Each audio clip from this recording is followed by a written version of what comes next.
All right, who's ready for the Dirt Life Show? Woo! Welcome to the Dirt Life Show. Thank you guys very much for joining us.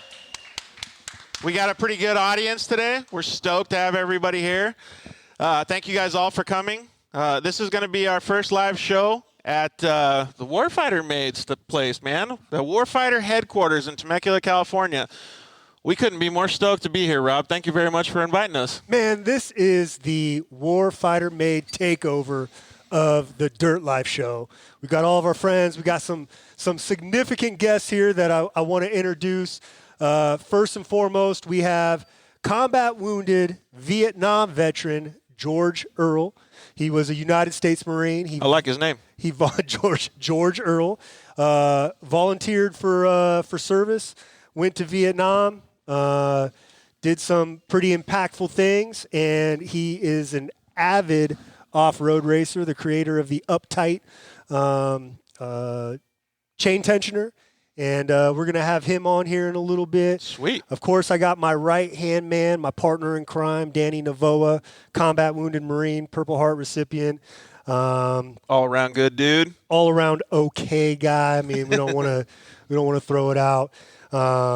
Then we also have my brother Mitch Malat, who is a combat wounded single leg amputee medic from the Army.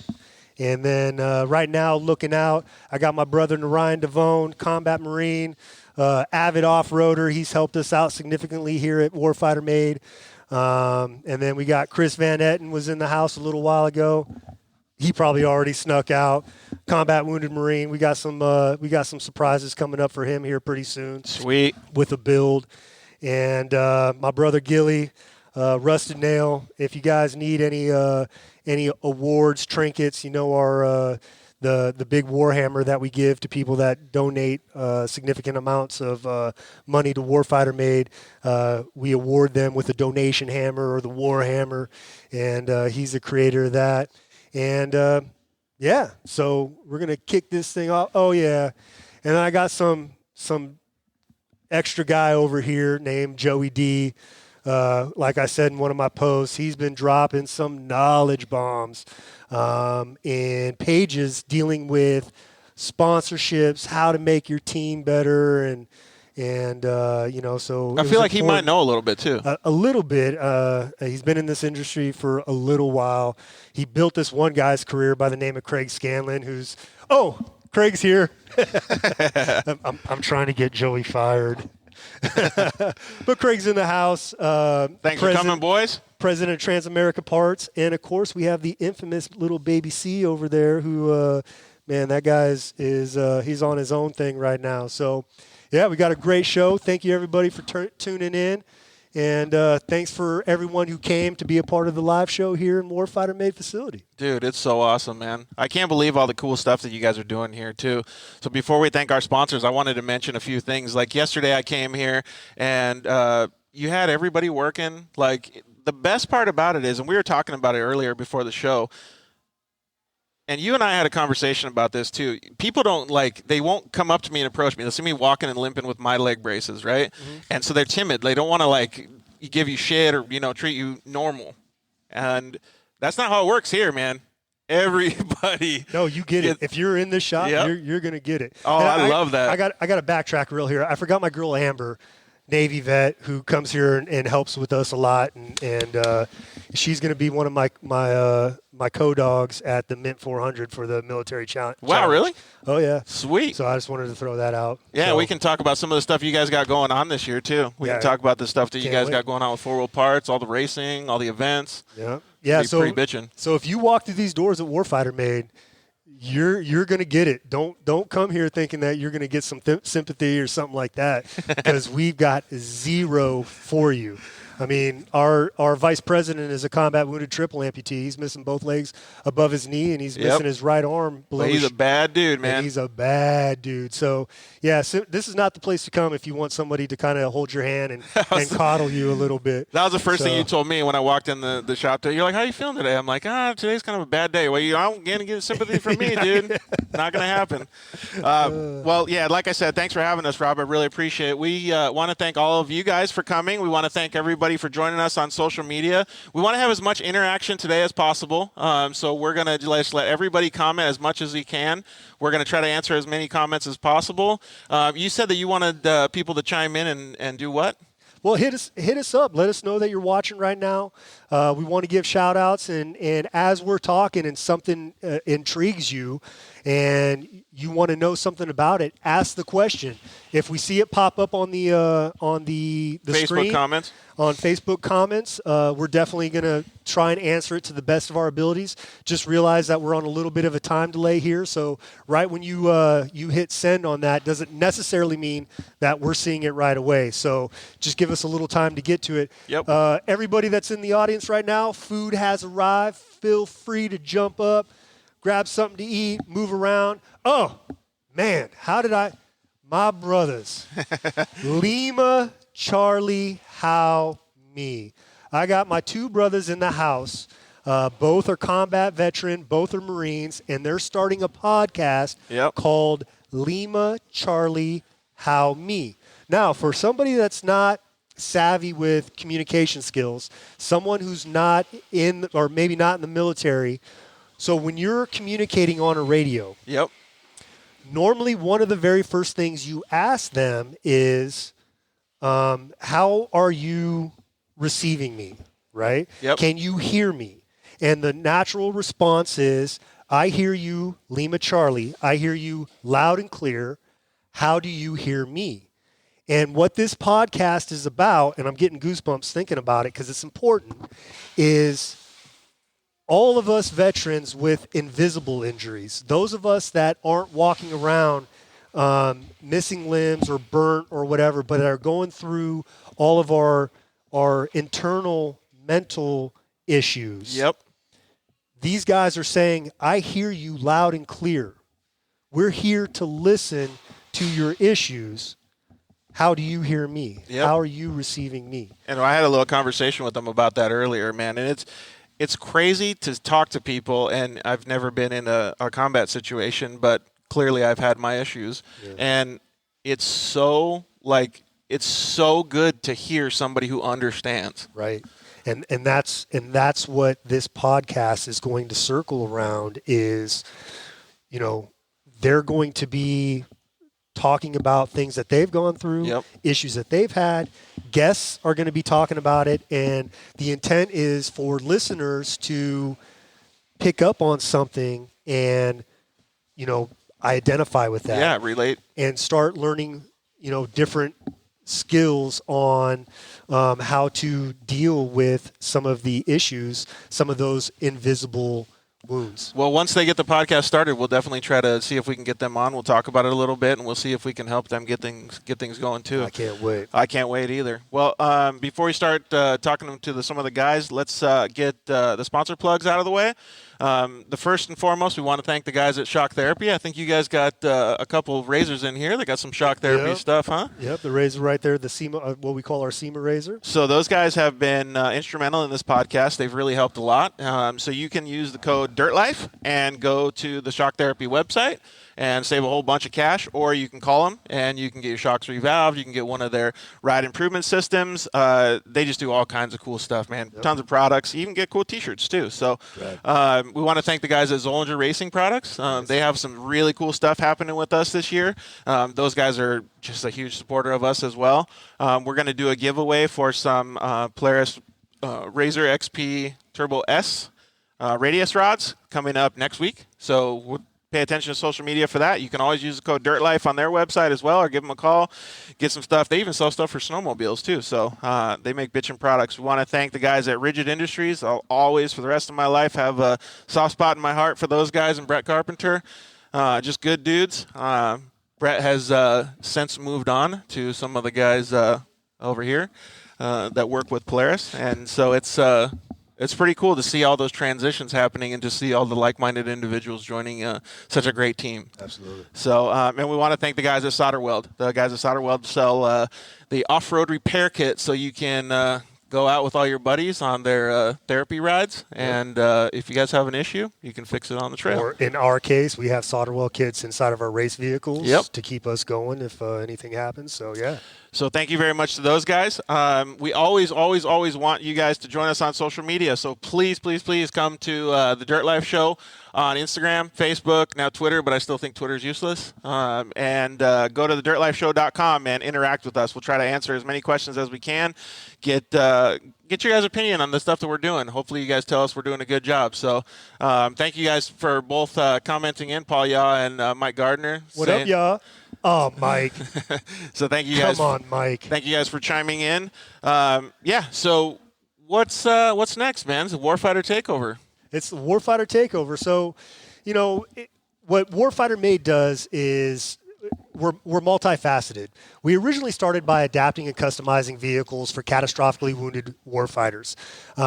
It kind of came about where some of the issues that I was having with traumatic brain injury, post-traumatic stress, I was working with one of the co-founders of what eventually became one of the co-founders of Warfighter Made, Butch Lynch at Imagineering Shop. And I was very fortunate to have a 1969 Camaro, which I still have today. It was my mom's first car, passed down to me. And I realized when Butch was telling me to do things on my car, that the focus that it took not to screw my car up was it relieved me of my triggers and my stressors and so on and so forth. So we decided that we needed to bring that to more people.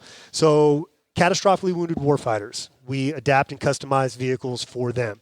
Now, if anyone has seen the latest social media on Instagram for Warfighter Made and 4-Wheel Parts, we have now partnered with 4-Wheel Parts, and 4-Wheel Parts at one of their 92 locations nationwide is going to build a vehicle for a catastrophically wounded warfighter that is vetted through Warfighter Made. And everything now is up on Warfighter Made's. Dude, that sounds really cool. It's on their, I'm having a TBI moment right now. It's on our website at warfightermade.org. Right on the homepage, you will see the 4WP Warfighter Made signature logo. You click on that. It has all of our introduction videos, and it has all of the requirements for the catastrophically wounded warfighters to apply. If you want to apply on behalf of somebody, that's no problem. We encourage that. Just make sure that they meet all the requirements that you're submitting them for, and you're going to send all those requirements to info@warfightermade.org with the subject line of 4WP. Sounds pretty simple. All that information is at warfightermade.org. Best part about it, somebody's going to get hooked up. Oh, well, 4 people are going to get hooked up. Dang. We've already done the first vehicle for a combat wounded Marine double leg amputee named Carlos Garcia. It was rad. That video was super cool to see him so happy. Absolutely. And one of our good friends, he's actually the director of veteran outreach for Warfighter Made. He's got the SoCal Grumpers page on Instagram. He's got the Stormtrooper Dodge with a bunch of Fab 4 stuff all over it. And he took Carlos out on a little 4-wheeling adventure. Sweet. It was pretty awesome. So it was great to see that. 4-Wheel Parts hooked him up with some amp research, some Baja Design lights, Method race wheels, BFGs, and that sounds rad, man. Icon Vehicle Dynamics, King Shocks. Yeah, it was so cool. So, and I think Carlos said it best, where he's just like, my vehicle, I'm ad-libbing here. My vehicle's, not just a mode of transportation. It's now a part of my therapy. So that's really what we're trying to bring to more people. Please go to the website, click on that link, figure out what it takes. You only got to page through it's only about a page long. The rules are relatively simple, and send those applications in. We want to hook up some injured warfighters, and it's nationwide. 4-Wheel Parts has 92 stores nationwide. Let's do this. Dang, that sounds cool, man. Yep. I can't wait to see all those guys so happy, too. You just imagine the smiles on those guys' faces after all that stuff's done. And that's what's Such important a cool about it, is for campaign. them to get out there and continue to have those smiles with, getting behind that wheel of their vehicle, and we at Warfighter Made with our adaptive vehicle program, we just feel like our cars are extensions of ourselves, and car people, bike people, they get it. Well, some of these ones, like this Polaris Razor we got behind us and then the Desert Buggy we got behind us, they look almost like just regular vehicles, but they're not. They have some custom stuff for the people that you made them for. Yep, well, absolutely. And that's one of the things that we're really trying to do is it's not just here's a Razor. Right. Here's a Razor that we put effort into to make it for you. What does this one have right here that we got? You said Kendra Garza is the one that Kendra Garza was the recipient of that, right? So the good thing, Kendra Garza is a combat wounded, single leg, left leg amputee above the knee. So fortunately, she doesn't need any adaptations.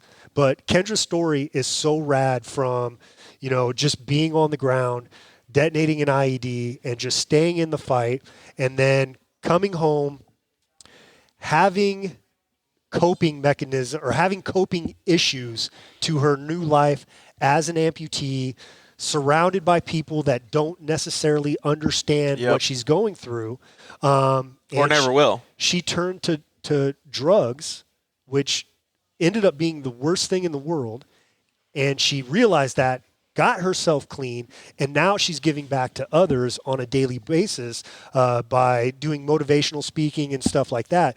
When we became aware of her through a combat wounded double leg amputee soldier, it was like, man, this is a no-brainer. I mean, a combat wounded female who is making positive strides, we got to do help something support her, rad for her. And now, the intent with this machine here is that it's putting smiles on her face, which is a positive thing, which allows her to go and the trickle effect for that is huge. Maintain that positivity. Yeah, big time. It's all about positivity.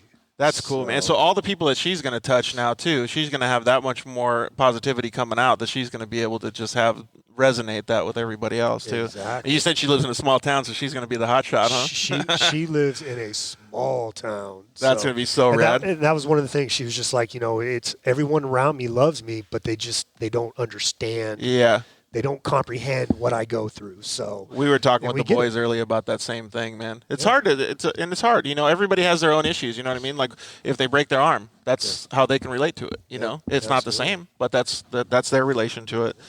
You want to bring up any of the boys, or you want to talk about a couple more things that Warfighter has going on? I just want to hit on Warfighter's other. We have 3 other programs, a total of 4, 3 others. We have what we call Adrenaline Therapy Saturday. Yep. Adrenaline Therapy Saturday. We have all the dates ready to go. We're going to be doing it at a place in Anza, California called Wrecked Fence Off-Road Park. We have sole use of the track. Everything is kicking off perfectly. I couldn't be more excited about it.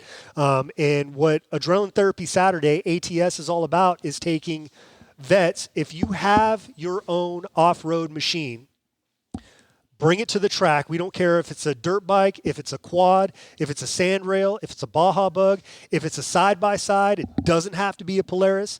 If it's a 3000 buggy like what we have behind us, if it's a full-on trick truck, bring it.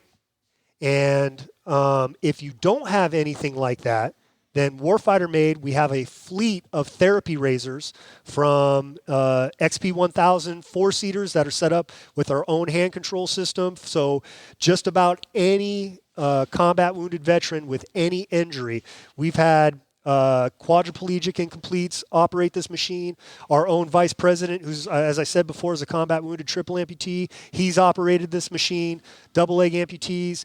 And if no amputee is operating this, any able-bodied veteran can jump in it and operate it as normal as well. It sounds so rad, man. I want to definitely try to come out for one of those. And we want to have you out, and because we need professional racers to come out and give rides to spouses, kids, so on and so forth. Normally we have a professional racer, Maddie Wedeking of the PRP Razor. she supports us. Casey Sims supports us. Jacob Peter, Caden Danbury. I mean, so it's really the whole focus is this is supposed to be a family day. Everyone can come out, have fun, bring your spouses. We have things for them to do, sit shotgun, have a ton of fun. So that's what it's all about. It just sounds like a good time. You know, usually when I'm at the track, it's like full pressure situation. So the reason I wanted to come out was because it just sounds like a good time. It's an opportunity for you to come, rip, pull over, have get fun. out, drink some water, relax, whatever. And really, for all the vets, any vets out there watching this or that are going to see this in the future, really what it is I'm suckering you guys in to come in by offering you to drive these high performance off-road machines, these Polaris Razors on this track. But really what I'm trying to do is I'm trying to introduce veterans to other veterans to start creating that network.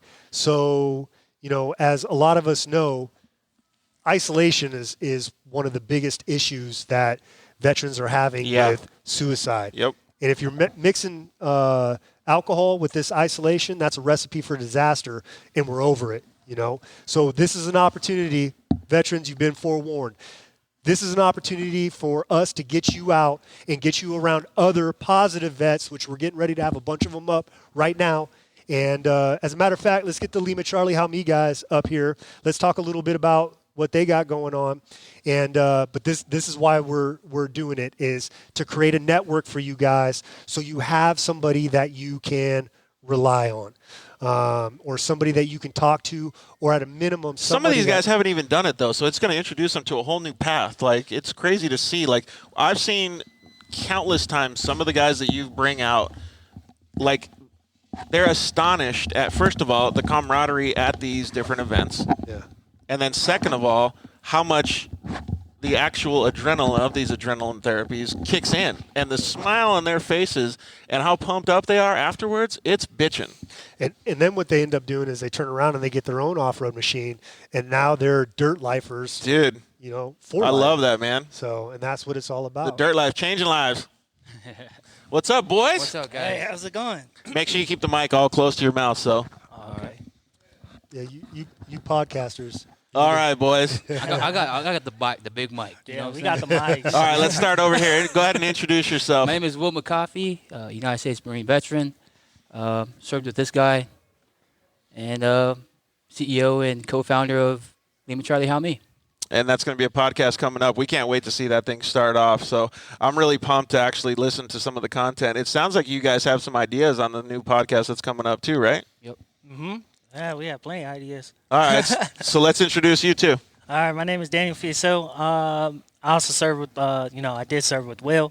And, we were there in 3-5 together. And how we met was in Afghanistan. Well, give a little bit more background to what you guys did in the services and everything too, so that all of our audience knows who you guys are. Okay, so we were both grunts. And grunts, is infantrymen.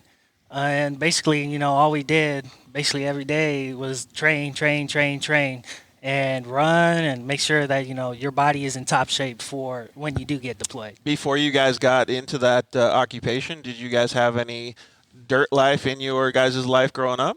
I didn't. I was in the city, so we had the beach. We went to the beach a lot. I want to interrupt you, Rick. Yeah, do it, man. You said run. Have you seen the size of this dude's legs? First of all, they're bigger than tree trunks. No, these ones right here. And they're only about 1.5 feet long. How much running did you really do, man? Exactly. Twice as much as everybody else because his legs are shorter. Yep. Yeah. Every time he stepped down, it broke the ground, That's how big his legs are. That's awesome. Okay, so you guys ended up going obviously into the armed forces. So what did you guys do that for? Did you guys have ambition to do that? I heard that there was a war that was going on, and I wanted to get in on that. So I went to a recruiter's office, and I didn't think that the Marine Corps had any other jobs. I thought it was just all, infantrymen, grunts, Same. all war and all war stuff. We didn't know that. And so as we got in, it was uncomfortable at first because it was a lot of physical, a lot of physical things, and you're just like, man, my body is not used to this. So Right. after I think you're giving years, yourself a little bit. Like they kick your ass. Yeah, pretty much. Yeah. Pretty much. Yep. And so from there, all you could do is just get better at your job. So, you run with the whole platoon, and then after that, you do your training, and then after everybody gets off of work, just go on a run. And just keep running till you like running. Man, you keep that's how saying it this was. running thing, man. I'm not seeing It wasn't me. Okay? Yeah, that was me. Himself. All right, that was for me. No, What was your guys' favorite parts of it? Like, did you like the camaraderie? Did you like the actual work? What was some of the top stuff? Just being around other I was in the Marine Corps, being around other Marines. I love just being in the crowd, in that crowd. I felt comfortable. And that's what I get here at Warfighter Made. Hey, so anybody watching right now, any veterans you want to give a shout out to, we want to shout them out. So go ahead and start sending them out on Facebook, and let us give a couple shout outs to some of the vets that are in your life. Let us know their name and what branch they served in. I want to give some shout outs here. Yeah, absolutely. All right. I definitely think we should. I like to give a shout out to David Ortega, Scoobs, love you, brother. Robert's my mentor. Shout out, brother. And yeah, man, that's what I got. Yeah, I shout out Jim Prochek. I shout out Miguel Trevino, Leilau. We call him Leilau Smash. That's right. And all my brothers are basically the same as Will's. So anybody out in the audience, you got any vets, any brothers, sisters, moms, dads, grandparents that we want to give a little love to? This is interactive, so you throw. What's his name? Jimmy. Jimmy what? Jimmy. Come a little closer to the camera too. This one can see all you guys, so come over here and give shout outs. Come on in. We want to give some love. Yeah, definitely. Jimmy, what years were you in the Marine Corps? What'd you do? Logistics. So you were the one that every time my MREs didn't get there and I was starving, it was your fault. No, it's always somebody else. Jimmy, thank you very much for your service, man. We appreciate it. Thank you for coming here today. Now, do you have any shout outs? You're not a first generation veteran in your family, are you?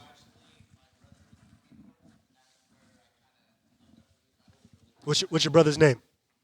Juan?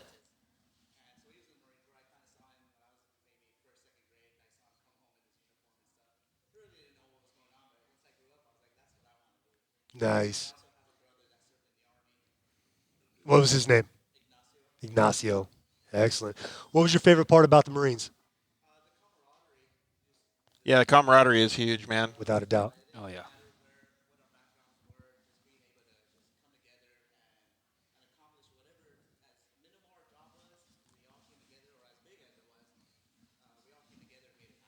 Without a doubt. Yeah. And what'd you hate most about it while you were in?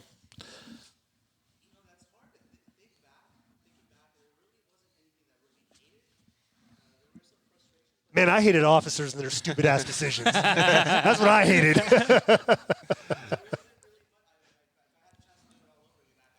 Absolutely. Man, we had that conversation today. Absolutely. And thanks, Jimmy. We appreciate it, man. Thank you very much, Jimmy. And that's one thing about the military that we always say is when like a lot of guys that do their first enlistment, a lot of them, all they talk about is, I can't wait to get out. Yeah. F this, I'm going to go back, I'm going to do whatever. And I'm always telling people, how many, gray hairs that I know that were like, man, I did 4 years in name your branch. I wish I would have stayed in. Yeah. I'd be retired now. I'd have a pension. I still could have done whatever it was that I was doing. Oh, yeah. And, I think that's really important. So one thing I want to touch on real quick is Lima Charlie, how me. Yep. And what I want to talk about is why. What is the basis? What is the the fire for Lima Charlie, How Me? Well, Daniel was in a tough spot. He came to me at a really, he was spiraling at that time. It was about a year and a half ago. And we noticed that every time we talked, he got better. His smile, he started to smile more. He started to be more active. And I was like, man, like we played video games and we're sitting there and we're talking about this. And the idea came up and we were like, dude, at first it kind of came off as a joke. Maybe like, oh yeah, maybe we can do this. Maybe we can do this. I'm not a public speaker, but Dude, that's the same way the Dirt Life show started. I'm not a public. Yeah. So it's like, it's kind of hard to do something that that's a challenge for you, but I'm going to take the challenge because I know that it's worked. So dialogue is important. Let me ask you this, because this might relate to, just normal people, not servicemen, but how much of the stuff that you've learned throughout your occupation makes it easier for that transition? Because there's a lot of people that'll say, I want to start a podcast, but they will never do shit about it. They'll just let it sit in their back of their head. But you guys are actually making the move to do it. Right. And he made the move to start Warfighter Made. Right. It's been a shitload of work, and he's doing a fantastic job. A lot of people that don't have the same mindset as you won't make those moves. I think that when you're in the military, you get all the tools. It's like a 360 security. Like you get like a 5-paragraph order. You can use that to do anything. Write up a business plan, write up your essay, whatever. Right? It's a who, what, when, where, why. Yep. And so I was like, dude, we already have the tools. We were taught this in the Marine Corps. So trained to get after it. Right. So let's go get it. Let me interrupt. This is the Warfighter Made takeover of the Dirt Life show. Dude, I'm trying to relate it to me, man. You guys are badasses. Hey, so we got some shout-outs online. Yeah, if Mike. you can... I see Mike Pascarella. Mike Pascarella is a Navy vet, and he has a organization called Desert Vets Racing. They're on social media, and DVR is inviting all vets to apply to them and at least reach out to them. And they have a couple opportunities where they can put veterans in as co-drivers for desert races in side-by-sides and stuff like that. Super cool. Wow. So Mike is throwing out Gary Nolan, Chief Warrant Officer 3. He just left for deployment. And then my girl Amber back there, who's a Navy vet, just threw out Butch Wilfred Arden, U.S. Army. Sorry about that, Butch.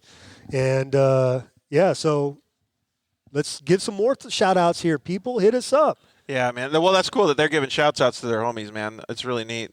So Mike Pascarella, all the boys. Yeah. Sweet, guys. Thank you so much for throwing shouts-outs. Shouts-outs. Well, I like to add the S onto it because it makes it sound a little bit more fun. It's Salinas. Yep. Francisco. Francisco. All right. So when we were going to launch Lima Charlie How Me, and we decided to push it back just a little bit because we want to perfect our craft, right? So when are we talking about a launch date now? So, as we started recording and getting all our equipment together, we just had our first recording today, and it came out pretty good. So if it keeps it up like this, put the mic a little closer.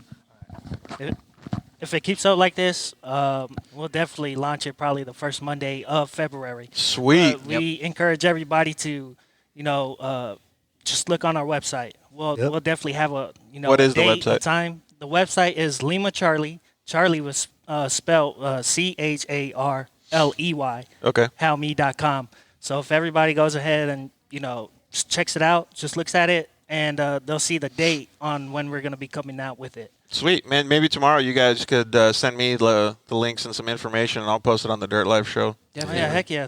Thank you. you. Appreciate it. And then real quick, Will has been a part of Adrenaline Therapy Saturdays on his quad. And then he also raced on his quad in the Lake Elsinore Grand Prix, which is a storied race. Dude, that race looks fun. Like, I've always wanted to do that race. I kind of want to do it on a dual sport bike, though. Do it.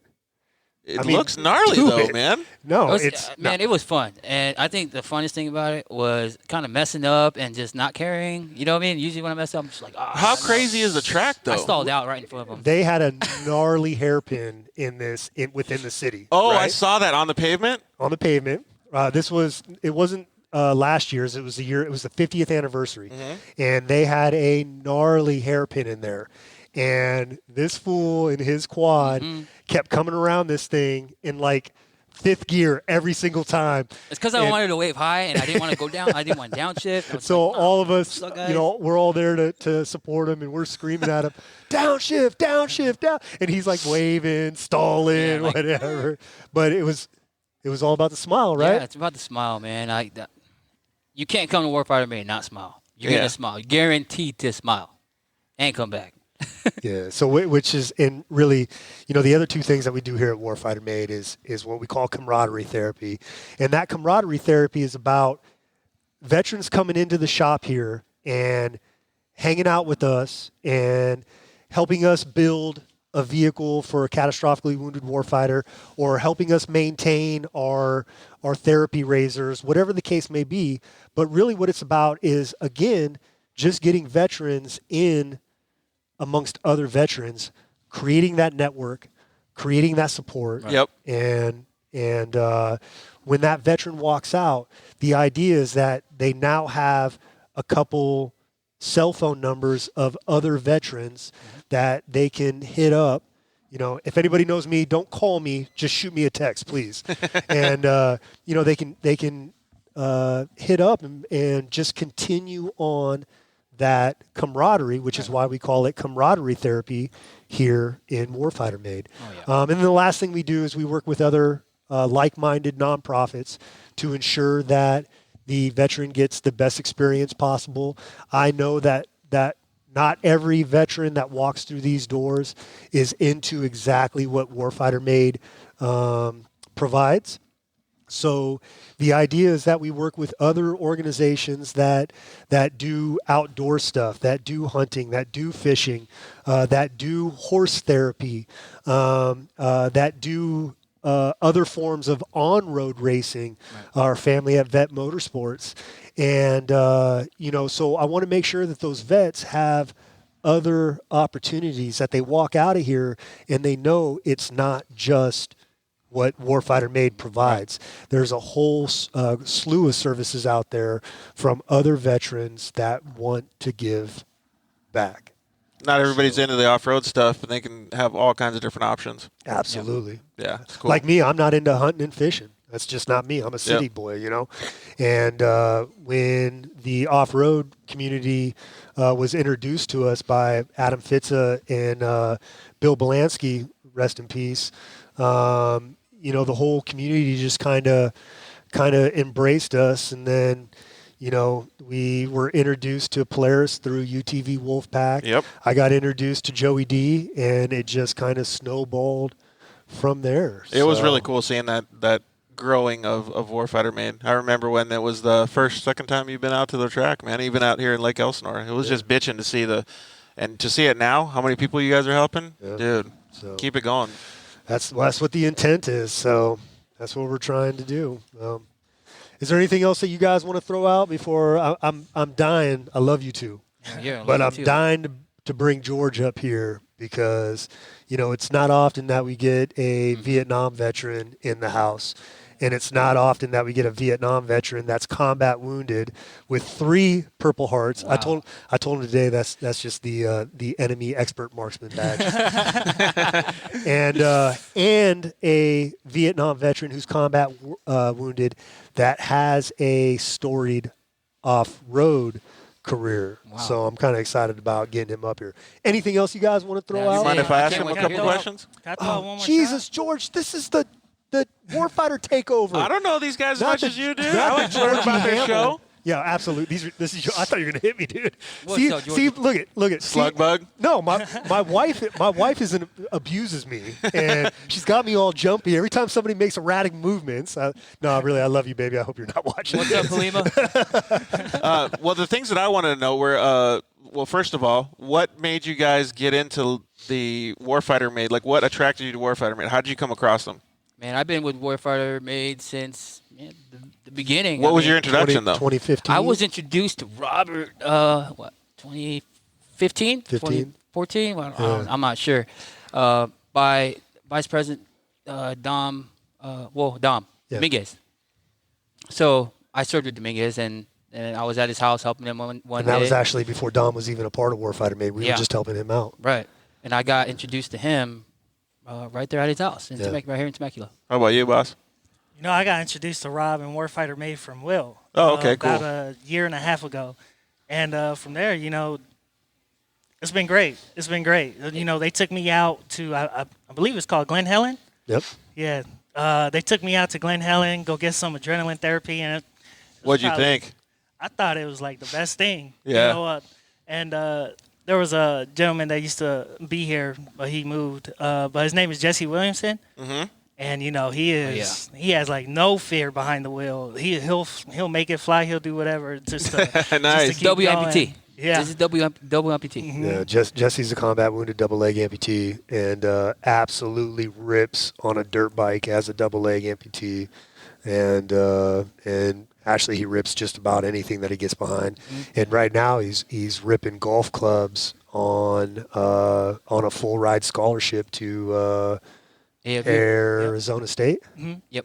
Yeah. No way. No, in Tucson. Which one is in Tucson? University of Arizona. University of Arizona. Wow, that's Okay. crazy. Yeah. And so- there's a lot of legs that go into golf too. That's insane. Well, Dude, he ain't got He's none, out there so. with, That's my with Nick Kimmel as well. that's my Yeah. point. Is that's bitching. Yeah. Yeah. And actually, I was just getting some pictures of them. Another brother of ours, Nick Kimmel, who's a triple amputee, he's out there playing golf with them also. So, pretty awesome. Dude, that is super cool. Well, thanks, boys. I appreciate you guys Thank you. coming up. Oh, I appreciate you. Thank you. Thanks, brothers. Well, while we get George up here, I think it'll be really cool if we get some more interaction with everybody on social media. All of the people that have been chiming in, giving shouts outs to their vets. Shouts outs. Shouts outs. I think more people should chime in. I would definitely like to say their names and give as many shouts outs as we can. I love giving shouts outs.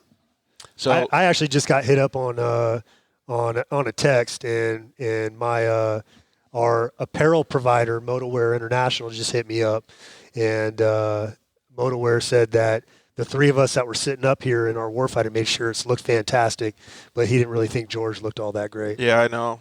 I was going to ask you for a Warfighter shirt, but I figured I'd be just the same as everybody else, so I figured I might as well you gotta look you a gotta little set different since I'm the civilian. You got to set yourself apart. Yeah. That's why we go to Motowear.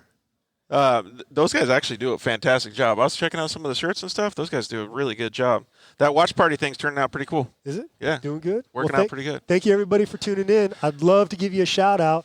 Hit us up on Facebook. Let us know who's watching, and if you got any love for any veterans in your family, and you want us to give them a shout out, please hit us up. So let me get my brother George Earl up here. And again, a little backstory on George. He's old as dirt, and you'll see that as soon as he gets up here. George is a Vietnam veteran. He was a Marine. He was wounded. He is a Marine. Once a Marine, always a Marine. I catch it. I actually said something in a post one day that, this person was a former Marine. And somebody who wasn't even in the military corrected me. Once a Marine, always a Marine. And I'm like, yeah, you're right. Absolutely. Always. My bad. I'm sorry. There you go. Well, welcome to the show, Marine. Thank you. Thank you. It's good to have be you, here. George. You bet. George, how you doing? I'm doing good. Doing fantastic? Yeah. It's kind of a drive for you to get over here, right? God, I left at 1 o'clock figuring I beat the traffic. Holy crap! Really? Yeah. No, it was dead stop. Did 5 miles an hour. Did you hear that excitement in Georgie's voice? I mean, his voice went up like 4 octaves right there. Arizona is like love compared to that, man. Oh, you bet. Oh, geez. California freeways Yeah, suck. SoCal traffic. You got to love it. So, George, I became aware of you through our mutual friend, Admiral Mike Shatinsky. Uh-huh. And Mike has an affinity for you because he respects you highly as an off-road racer, and he respects you as a combat wounded Vietnam veteran. Tell us a little bit about yourself, like, kind of starting off what were you doing before you joined the military, why you joined the military, and what do you do now? Before we get started, I would like my shout out, and people don't know this Marine. His name is Dan Bullock. Dan Bullock. Dan Bullock. Shout out to Dan Bullock. Yep. Got to look him up. Dan Bullock. Yep. He was the youngest 15-year-old Marine killed in action in Vietnam. 15 years old. Joined the Marine Corps at 14. Lied on his birth certificate. Wow, really? Yep. He wanted to be. He's that much of a patriot. He wanted to be a Marine. So that's what he did. But that's just insane, though. Like, when was the actual enlisting age at that point? when was it? Yeah, what age did you have to be? You had to be 17 with your parents' consent. Permission, yeah. Yeah, and 18, so 18. or 18 without. Right. Yeah. So we got a question here from Mark Shoemaker. Mark Shoemaker. Do you know Mark Shoemaker? Mark's a Arizona guy. Okay. Possible. I've been doing motorcycles and cars for 50 years. So the question is, ask if the Marines have any CBs. And the question is, or the answer is no. CBs are a Navy unit that are kind of responsible for going in and doing construction that's needed for basically any branch that's in a combat zone. The CBs are kind of responsible for going in there and making your stuff. Building roads, Building your runways, showers, your whatever the case may hardback be. tents. Louis Henkin said, thanks for all that you guys do for us. And we got another guy over there. Andrew McKenzie said that, what's up, boys? What up, Andrew McKenzie? Thank you guys for chiming in. Andrew's a spouse. His wife is the active duty. She's an active duty Navy corpsman. She's a chief, and our boy Andrew used to volunteer here, helping us make a difference. And then she got orders to Texas, so he moved away. And oh, right on. And our man Danny was really sad to see his work wife leave. So George, getting back to yeah. So the beginning. To the beginning. What started it? Pardon me? What started it? What started it? Yeah. When I was in high school, I did the sports and all that, and I worked in a gas station. Mm-hmm. And I worked on gassed and cleaned and washed and waxed the Marine recruiter's car. Yeah.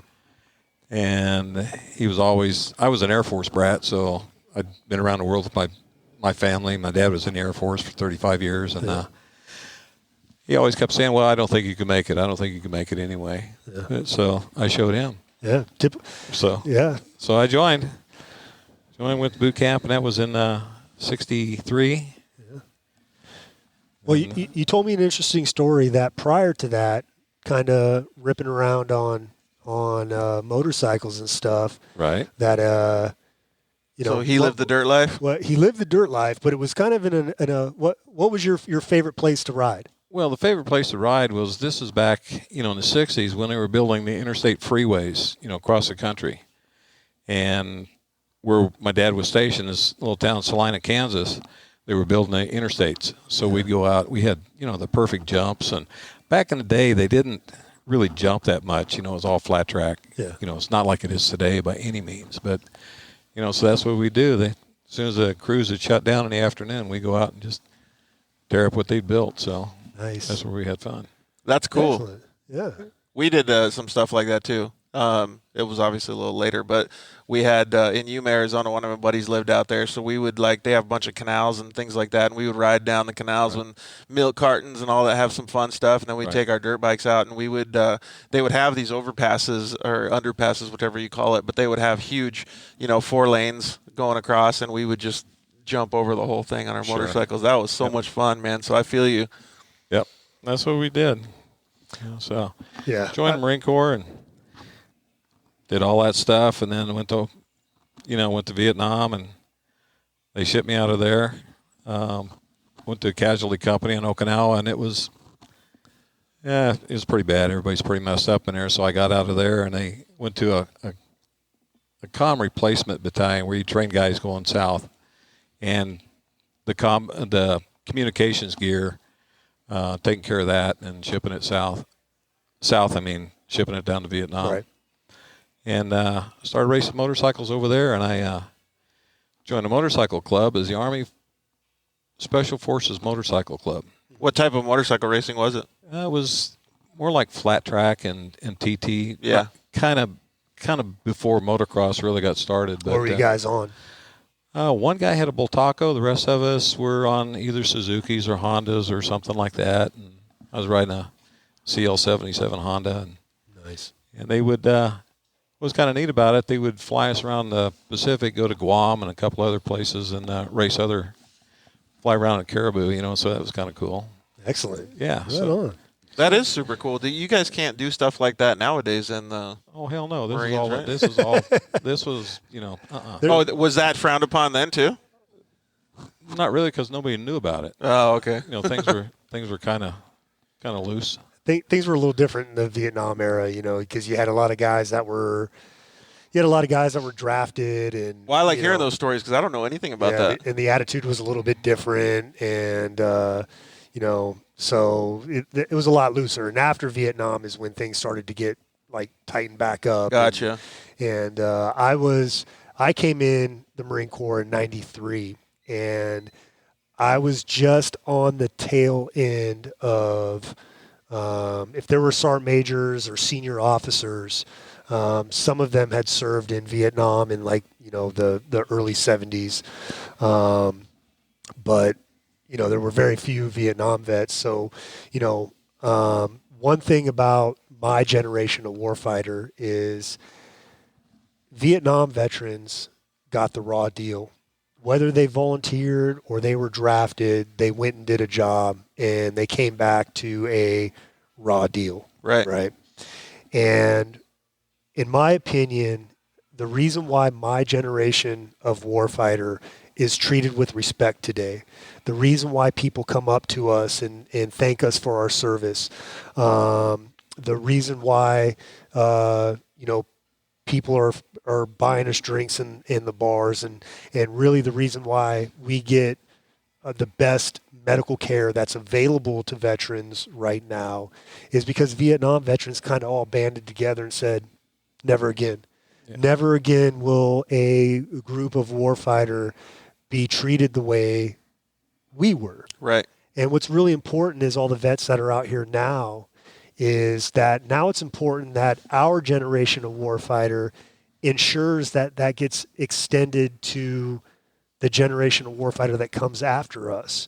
And we have to make sure that they're treated the way that we were, because there can't be another generation of I feel like that podcast is going to do a lot of the Lima Charlie Howe podcast is going to help. And I hope with that. so. Yeah. And I hope so, because we don't want to see a repeat of that ever again. But that was my heavy moment there for a minute. Now I'm back into having Well, it's cool though because you guys dirt life mode. You guys are spreading the message. That you're going to spread the message with Lima Charlie Howe, and he obviously had. He doesn't have social media and the internet and stuff like that back then, but they did a very good job making sure that their message was heard too.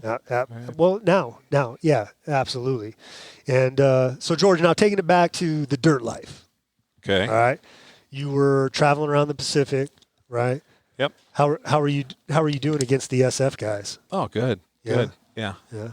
Yeah, I did. Any times when you started to fall behind a little bit and you kick them over, or goose the throttle a little bit, let the tire slide out and take out their front? Didn't really have to. Come on. Oh, because you were so far ahead of them. No, it was the bikes. were so bad back in the day. They handle like, you ever get a really bad shopping cart and you try to push it and it just doesn't. With that wheel. Oh, they just that wheel. Yeah, it pretty much happens every time. Like, oh, this is going to be the best one. Nope.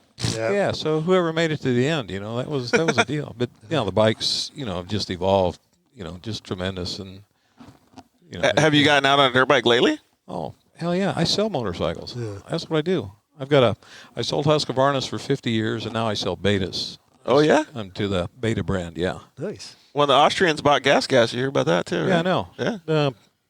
KTM and Husky, they're money. That's all they care about is money. They're flat-ass broke. The only reason they're racing is because of Red Bull and Rockstar. Oh, yeah. But that's why I sell Betas, because they care. They're a passion-driven company. Cool. Family-owned since 1904, family-run, debt encumbered to no one. No Nice. shareholders, stockholders, banks involved in anything. So without getting off track on the Warfighter Made takeover, the Dirt Life is going to have a ride across the country in September of this year. We're going to start in Oregon and then in South Carolina. We'd love for you to come. Dirt bikes? Yeah, all dirt, the whole way across America, Trans-America Trail. Well, you guys are doing enduro style, right? We might do dual sports. But all the regional guys or dealership guys, they can bring a motocross bike, whatever they want. I mean, you can join for 200 miles. You can join for all the 4,000 miles. It doesn't make any difference. It'll be a fun time. Oh, and some guys are going to be, injured guys, warfighters, whatever. They'll be in side-by-sides and stuff, too. So Sure. It's open to the public. Yeah. So you're just going to do it in sections, state at a time? Yeah, or? what we're going to do is we're going to qualify it as ride day, press day, and we're going to stop at the dealerships, and we're going to do a whole bunch of media and activation and stuff. So it'll be pretty cool for everybody to share their stories and to get some people involved all the way across country. Oh, yeah, well, that'd get a lot of people. Yeah, I just want everybody to have a good time, man. Especially if you're going to stay off the freeways. It's all dirt all the way. Yep, there you go. So it'll be cool. That way you get to see real America.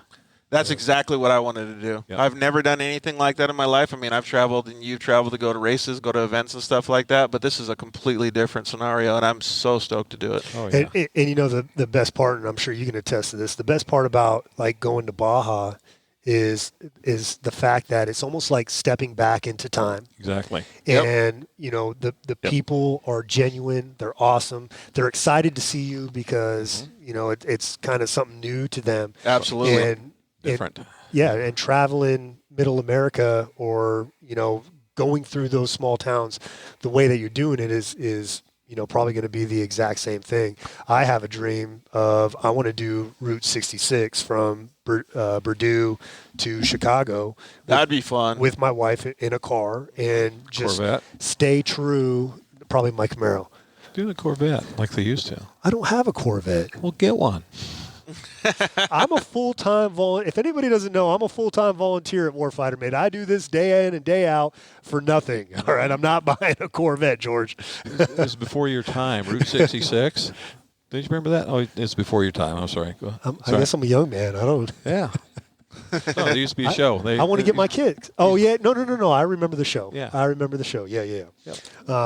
You want to get a little bit more info on what George's life is all about? Well, I want to hear about a little bit about the racing after service and after. Yeah. Okay. Like when I came back, I shipped my motorcycle. I got sent to Camp Lejeune, which is basically the armpit of the world. But where is that located? North Carolina. Yeah. Oh yeah. And actually, I got to correct you. Now they're the Lejeune family complain that we've been saying it wrong all these years. It's now Lejeune. Lejeune. Yeah. Yeah. So, shout out to all the Lejeune people. Right. Yeah. now. Sorry, guys. Sorry, we've been messing that up for like 50 years. Yeah. Sorry, guys. Sorry you're there. But then I got out of the Marine Corps and went to Kansas City and took my motorcycle and I raced a couple flat tracks there. Then I came back to California and then raced motocross. Did some of the. How old were you at this point? Gosh, 21, I think. So at that point, he was an old man in motocross. Old man. Yeah. But see, that's when motocross was just getting started. Yeah. That was back in Jeff Smith days. And Where did you live? Did you live like Saddleback and stuff like that? What tracks did you? I lived in Costa Mesa, but I rode a lot of Saddleback. Okay. And we used to be able to race 4 days a week out here. Did you go down to Carlsbad ever? Oh, yeah. Always. Yeah. Yeah, always. We were talking about that track the other day. Carlsbad, sure. You bet. I raced the quarter mile. I never did the motocross track, but I got a couple laps on it or a couple passes on the quarter-mile track there. So the only way that I can relate to the racing that he's done is like I did. I was just 80 expert at the time, but I only got to ride Carlsbad once before they tore it down, and to me that was like operating a jackhammer, not riding a dirt bike. So I can only, and this was a nice little 80 dirt bike in the 90s. I can only imagine how gnarly it was for those guys to ride on those tracks. Yeah, we didn't think it was bad. So I mean, no, You're a little sissy like me. it was what it was, So, but I raced that, and then because it was just like didn't start racing in the minis and coming up through, like nobody knew you. You didn't know anybody. Yeah. And where these guys, Warfighter Made, where they're doing such a great job, we didn't have that. And it was, you couldn't tell anybody where you were, like where were you a year ago? Or no, you couldn't even speak about it. Then when people kind of found out and were talking about it, you could always feel, daggers in your back. And so then I quit racing motocross and then started racing desert. And when you say that, you mean them finding out that you were a serviceman? Right. Okay. What was the reason behind that then? Like, why would they think bad of that? Because the country was so turned upside down. Really? It was so anti-military, anti-war. And so that's where you're saying the reason that that things are so much different now is because they wouldn't let that happen any further. Because Vietnam veterans kind of came together and said, no more. Way. They got into public office. You have veteran organizations like the Veterans of Foreign Wars, the VFWs, the American Legions, that all kind of came together and they started going out and doing things in the community to basically foster relationships with the communities and just say, hey, we're veterans. We love America. But that's fucking nuts that he's on the ground and he's seeing this treatment. It's the way it is, or the way it was. You get off the plane. The guys get off the plane, whether they flew into El Toro or, out here at March or any other place, and when they go through the gate, the people standing out there throwing dog crap on them. Oh, that's fucked up. Yeah. Oh, and that's not even half of it. I mean, it was heinous. I mean, it was. Well, first and foremost, thank you for putting up with all of our bullshit, but that's cool that you guys were able to turn it around and give the opportunity to the newer generation. Well, that's why I'm so pumped for these guys. What Rod's doing is just incredible. Absolutely. It's just incredible. And I kind of, Mike asked me to come out and see if I could kind of do a little mentoring, with some of the guys and stuff. And it's a different deal, and the only thing I can, they've got everything. They just have to go out and do it, but from talking to some of them, it's not what's between your ears, is what's in your heart. Yeah, absolutely. You got to go from there, and then everything will start to straighten itself out, or hopefully help it straighten it out. I want to say two things. Blake Vandeloo just hit us up. Blake Vandeloo is a big supporter of Warfighter Made, big supporter of veterans. Good racer. Currently on his way to, or will be on his way to King of the Hammers. Yep. Former King of the Hammer, and want to see him regain that title. So, Blake, thanks for tuning in. And I wanted to say something that we had George out at a Lucas Oil regional race, racing the Danger Ranger. And at Glen Helen as well? At Glen Helen. Okay. And we shared a couple photos of George on our social media, and we got contacted by somebody who said, I served with George. No shit. Started giving all these places that they were at. I have lost contact with him since the last time I saw him in Vietnam. How do I reconnect with him? Yep. No way. I sent George all the information, and they reconnected, and just another that is so cool. Oh, yeah. Cool opportunity. How many years had it been since you had talked to them? I don't know. Everything's 50 years now. So, Yeah. Which it probably was 50 years, you know. Michael Robinson. Was Michael doing the same? Like, was he on his own path? Like, did he start riding again? Did he do any of the same stuff? Well, he did when he was down in San Diego, but then he went up to Alaska, was on a fishing boat, doing that kind of stuff, and now he's down in Louisiana. He's down there. That is so awesome, man. Yeah, we chat back and forth on Facebook, so. Excellent. Yeah. Excellent. Yeah. I had another guy I hooked up with and hadn't seen him in 50 years, and he and his wife have a restaurant up near Sacramento, but they no longer have it. But I went up there and walked in. I said, I want to see Mark. He's not here. Tell him to get his ass back here. He came back, and then we got pictures. It was cool because the last time I had pictures of the two of us when I was on Okinawa. I took some radio gear back to Vietnam, and then he was on guard duty. He worked. What he did, he fixed the radios. I forget what they. Man, I wish we had more time. Like, I wish we could just sit around like a campfire, just hanging out and listening to the stories, man. Like, this will be a good opportunity for Lima, Charlie, me, dude, big time. Because if there's a group of vets that basically had to bottle it up for decades, it's Vietnam vets. Dude, get those Lima Charlie Help Me guys to whatever, FaceTime, get them all together and have all these guys talk stories together. Holy shit. Absolutely. That just That's campfire what it's talk about. over that kind of stuff would be so cool. That's what it's about. Well, it'd keep you awake. Well, not me, because you guys bore me sometimes. No, I'm joking.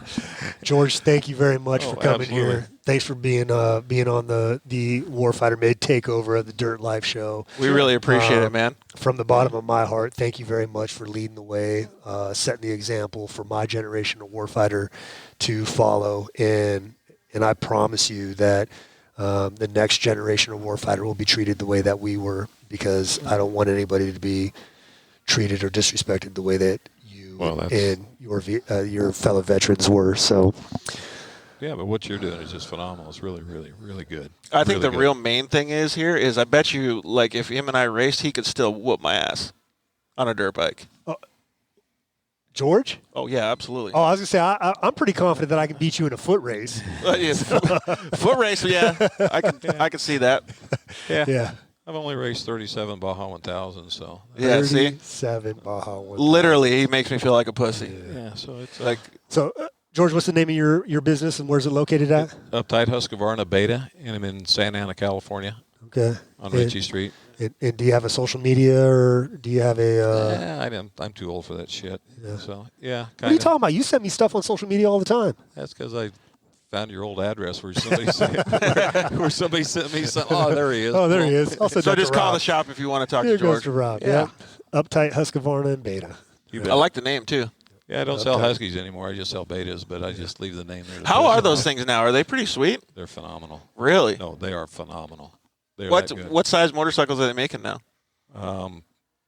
In the street legal and dual sport. You can even say the motocross bikes, whatever is the starting from 125 to 350 to 390 to 430 to 500. We were having this conversation, me and my buddy Jeff Furrier, the other day, and I really want to ride a 350 to see how those things are. They're phenomenal. I really do. No, they're good.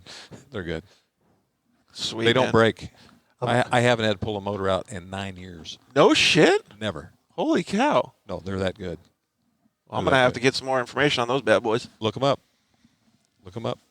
They're good. Thanks so much, George. You bet. Thank you. George. Appreciate it. Thank you. My friend. Thank you. You want to have somebody else come up and give a... what are you doing? Thank you, George. Appreciate it, man. This mic works now if we want to have anybody else come up and give a shout-out. Oh, so anybody in the audience, you want to come up and give a little bit of love to a family member that's a vet, something like that, we have a mic over here. Just come up, put the headset on, put the mic up close to your mouth, and give that shout-out. You're also going to be on the TV, and here comes on our the camera. girl, Daniela Navoa. Hey, Daniela Navoa. We have an amazing thing coming up. It's almost like a documentary, and Daniela is the star of it. You can scoot back a little bit, too. Just keep scooting back. You can pull it, yeah. There you go.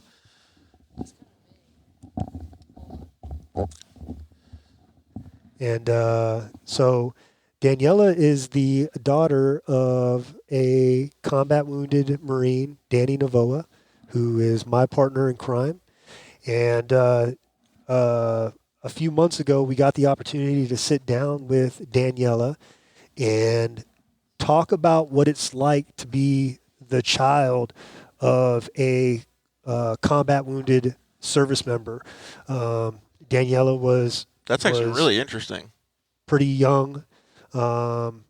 She was young, but completely aware of everything that was going on, and she was taking basically care of her brothers while her mom was going to the hospital and whatnot. And I can't wait for the final touches to be put on this thing, because I think it's really important that we want to start telling the stories of kids and what the kids have gone through dealing with their parents that were deployed or combat wounded. So, Daniela, go ahead. You might not be able to hear us, but you can still talk. Okay. All right. I was trying to hear you. You can't hear me right now? You can just go I like can hear this. you with it on, but I can't hear anything. In this. You won't be able to hear it. Just talk. Okay. So who are your shout-outs? Give your shout-outs. My shout out is to my dad, Danny Navoa. He's over there. Woo! I love you, Dad. And my other shout outs to my little brothers, Danny and Donovan. They're probably not watching and playing video games, but I still love them. Well, that's your fault. You need to be hitting them up right now and be like, Be like, dude, "What hit are up you guys- Facebook, man. get a life." Yep. I know, right? And then my other shout outs to my dad's girlfriend, Chris. She's in the audience. So Chris is hitting us up on the Facebook Oh, Live is she? also, yeah. And I'm like, I'm looking at you, Chris. You know, But I love the interaction, dude. That's exactly what we need. We need as much interaction as possible. Thanks for coming up and giving your shouts outs. You got any more? To my friend Rochelle, she's here. She came with me. And then lastly to my friend Hallie. I don't know if she's watching or not. She said she would try to. But You she's can at throw work. her shouts out straight in that camera right there. Hi. I can't hear myself think, or I can't hear myself talk. So you're doing fantastic. Yeah, you're doing You're great. doing good. okay. Well, if they're not watching now, they can listen on iTunes in the next couple of days. Yeah. You What's hear that? I'm just what's the name of that podcast? It's called the Dirt Life Show. There you go. Thank you. Yeah, so they can listen to Dirt Life Show on iTunes and Spotify, all those buttons. But you can always go to the Dirt Life Show Facebook page and YouTube. So, sweet. Thanks for the Daniela. shouts outs. Appreciate it. All right, shouts outs. All right, so continuing the Warfighter Made takeover of the Dirt Life Show, being interactive in social media and paying attention to stuff and whatnot. There's an individual that's been in the fray probably since the beginning. Basically started a movement on social media that revolved around UTVs and whatnot. Really? Okay. And then started the biggest UTV race in existence. And now he's making his impact over at Four Wheel Parts. And the dude's name, I love to call him JoJo, but Joey D. Come on over. He's going to be our next guest. And the reason why I wanted Joey to come here is because if you pay attention to social media and you're on any of the forums or on any of the Facebook pages that deal with UTVs, off-road, whatever the case may be, Joey D is... Joey D brought his son, Baby C. Baby C. My sidekick. Joey is dropping knowledge bombs. I keep saying it, and it's true. And what's significant about these things is everyone that chimes in,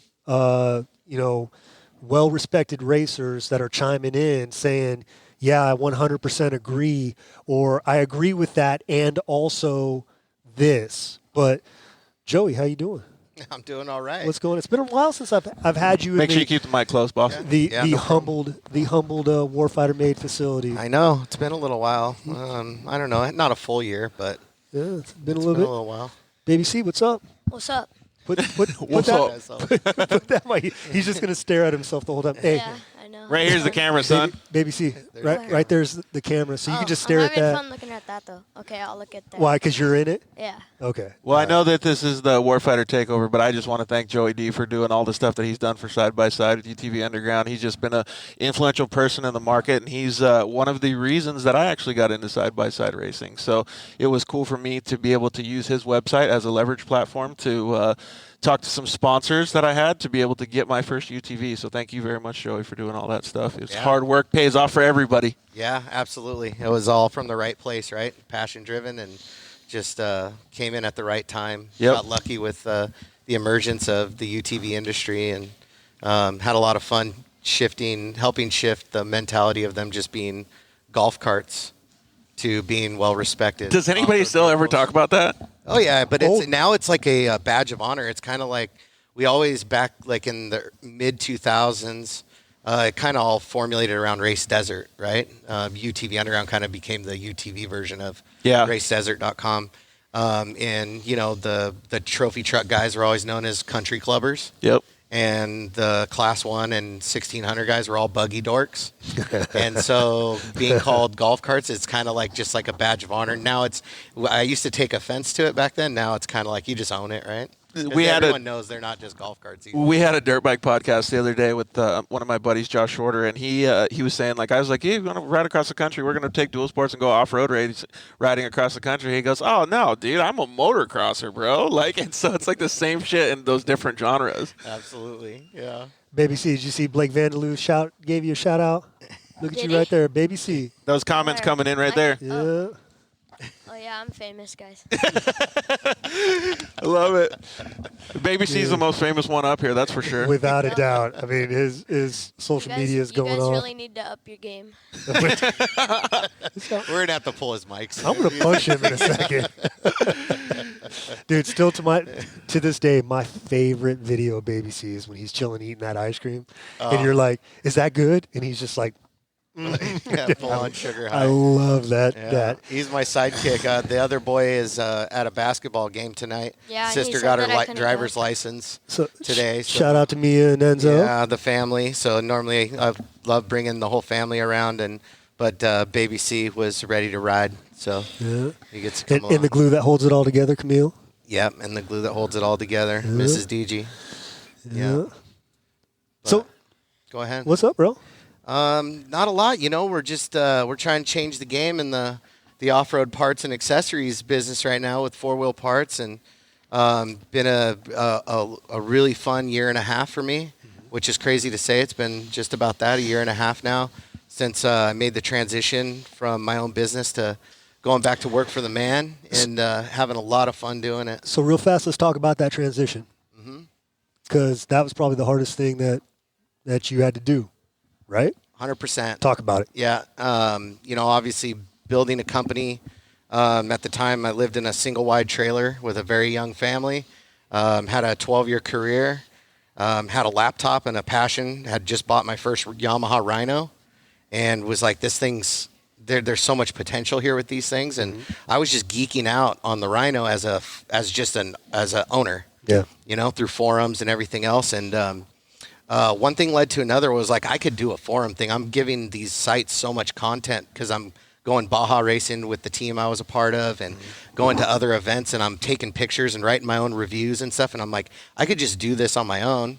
UTV Underground comes and takes off, and with the help of this guy standing over here, Mr. Craig Scanlon behind the scenes, and all he was doing for Polaris Razor at the time, you know, that was the game changer for UTV Underground. I was just kind of a dude that was at all the races, making a name, running around with a backpack and a camera, a backpack full of stickers. Dude, he's selling himself a little bit short, though. He was hustling hard, and he was making a good name for himself along the way. It was a lot of hustle. It was a grind for many years, and it was about 2012 when I finally got the chance to meet Craig face to face at a vehicle launch for a Razor 900 four-seater, and he saw something. You know, I sold a pretty good game on, you know, having all these ideas and things that people just weren't doing directly with the OEMs at the time, and he gave me a shot, and literally overnight it changed the game for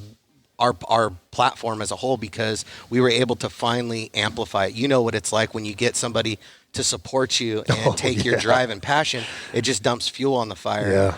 And so together we were able to just build UTV Underground, but then also help propel that Razor platform as they kept one up in the game with innovation and development. We were able to give it an authentic voice and show people the capabilities of them. From an outsider standpoint, during that, all that you talk about it from the business standpoint, from seeing it and even seeing it with the stuff that you guys do with Rob now, having Polaris lead the charge with you and Craig was phenomenal. Coming from just the Yamaha Rhino, like you said, and understanding all of the stuff that was being done, not knowing behind the scenes, but seeing it from a, bird's eye view. There's no way that the UTV industry would have been even close had, well, first of all, you, but obviously Craig being involved to propel it that far, man. Yeah, I was kind of like a face guy because I was so out there in the industry, right? But with Craig was this team of just killers inside of that Polaris Razor organization. And what's exciting is here at Four Wheel Parts now, we've kind of got the band together. We've got a few of those OGs of Team Razor here, and you've seen the difference in 4WP in the past year. And it's really a blueprint that was built starting in 2007 and then developed all this past decade. And now we're just we're taking a lot of what was learned there for me, things that they know, right? And I'm still learning every day from these guys, but just applying a little bit of that passion, that knowledge, and that everyday drive as true off-roaders, and just giving this big monster of a company, which is Four Wheel Parts, just giving it that real love and attention and that authentic voice, right? So it's a lot of fun right now. I'm sure you learn every day too. Oh man, every day. I mean, luckily I these guys knew my strength, and I knew enough about how they operate to be able to be pretty plug and play, especially with my knowledge of the industry and whatnot. So it wasn't like I was going to a foreign, just a totally foreign place for me, right? But there, when you're operating, Polaris operates at an extremely high level internally, right, as from a corporate standpoint, and that has been the most rewarding for me is being able to learn the things on the inside from a business perspective, because when it comes to lifestyle and the off-road industry in general, I mean, I'm pretty well versed at I can make do there, right? Well, like Drake said, started from the bottom, worked your way to the top. Like, you have that absolute story, dude. Like, literally. Totally.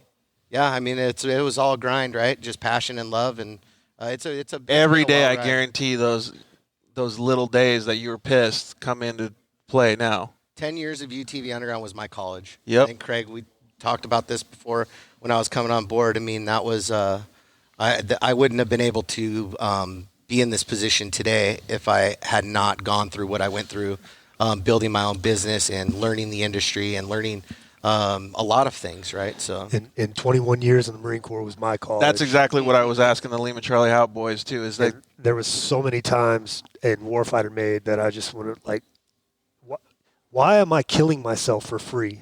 Why am I doing this when I started Warfighter Made, I turned down a couple multi-$100,000 opportunities, and because I had a passion here to do this, and when things start going sideways, you just kind of like, why am I putting myself through this? But all the things you learned through your military career were like, dude, I could kick this thing's ass. Well, yeah, I'm not a quitter. Right. 100%, I'm not a quitter. And so you just kind of weather the storm, and then things start happening, right? I don't think anybody of us here are quitters, and especially Baby C. He's about to just jump out, man. I am not a quitter. Yep, Good. see? I'm going to sit here until, I don't know what I'm going to sit here. You ain't going to quit. But I'm not quitting. It's it's like we got introduced to off-road through Adam Fitza. Adam Fitza introduced us to Bill Belansky. Bill Belansky introduced us to Jason and Jeremy Merrill, right? Jason and Jeremy Merrill at the Mint 400 that we went to because of Adam and Bill brought us over to Jason DeFucia and said, hey, these are the Warfighter Made guys, blah blah blah, this, that, and whatever. You know, they're doing some stuff in off road by putting guys as passengers in regional series races. And Jason looks at me. He's like, "So, if we give you 2 razors, how are you going to use them?"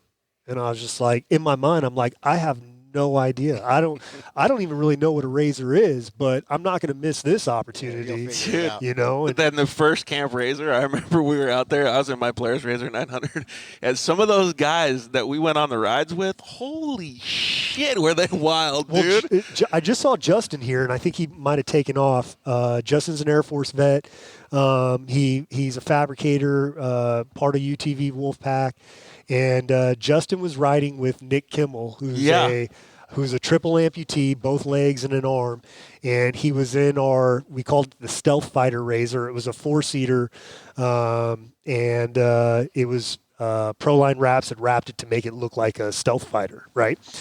And the 2 of them were in that car. I was manning the booth in Camp Razor, and all of a sudden, I'm starting to get word that I was on that ride, dude. Kimmel wadded this thing up, and his passenger refused to ride with him anymore. And I think he went back with me in sitting on the gas tank in the little Polaris 900 that I had. So, God, I wish Justin. I just saw him. He must have taken off already. So, Justin, if you're seeing this, what happened, man? What happened? That guy was getting with it, though. I've been on a couple rides with Joey. Joey hauls ass. This dude was going like bananas. Yeah, and you know, he lives his life with his right hand. That's all he has.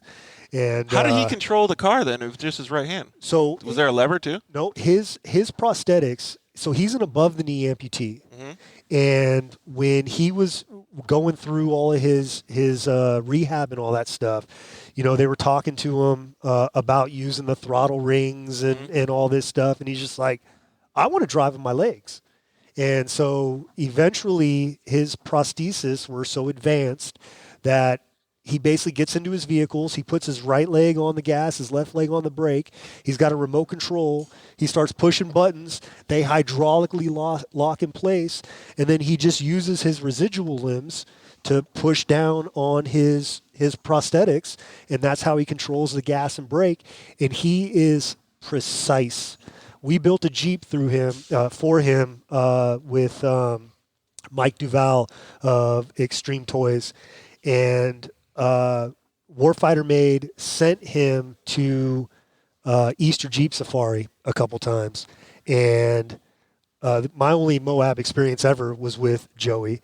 And he's sending me videos back of navigating some of the obstacles that we were doing, like the Golden Crack, with zero effort, just finesse, total finesse. Which you have to have touch to do that. And I'm watching it through my fingers because I'm just like, oh my god, dude! I can attest to that. Like we were just trying to move these razors around in the shop here, and both of us were like, "Rrr, rrr, rrr," like full Austin Powers style. So if he's got that much finesse, that's bitching. And it's amazing. That's just the way, you know. I think when you lose something like that, your goal is to prove to yourself and to everybody else that, hey, this is just an injury. This doesn't define who I am. Yeah, and I'm going to continue on. This is the new normal.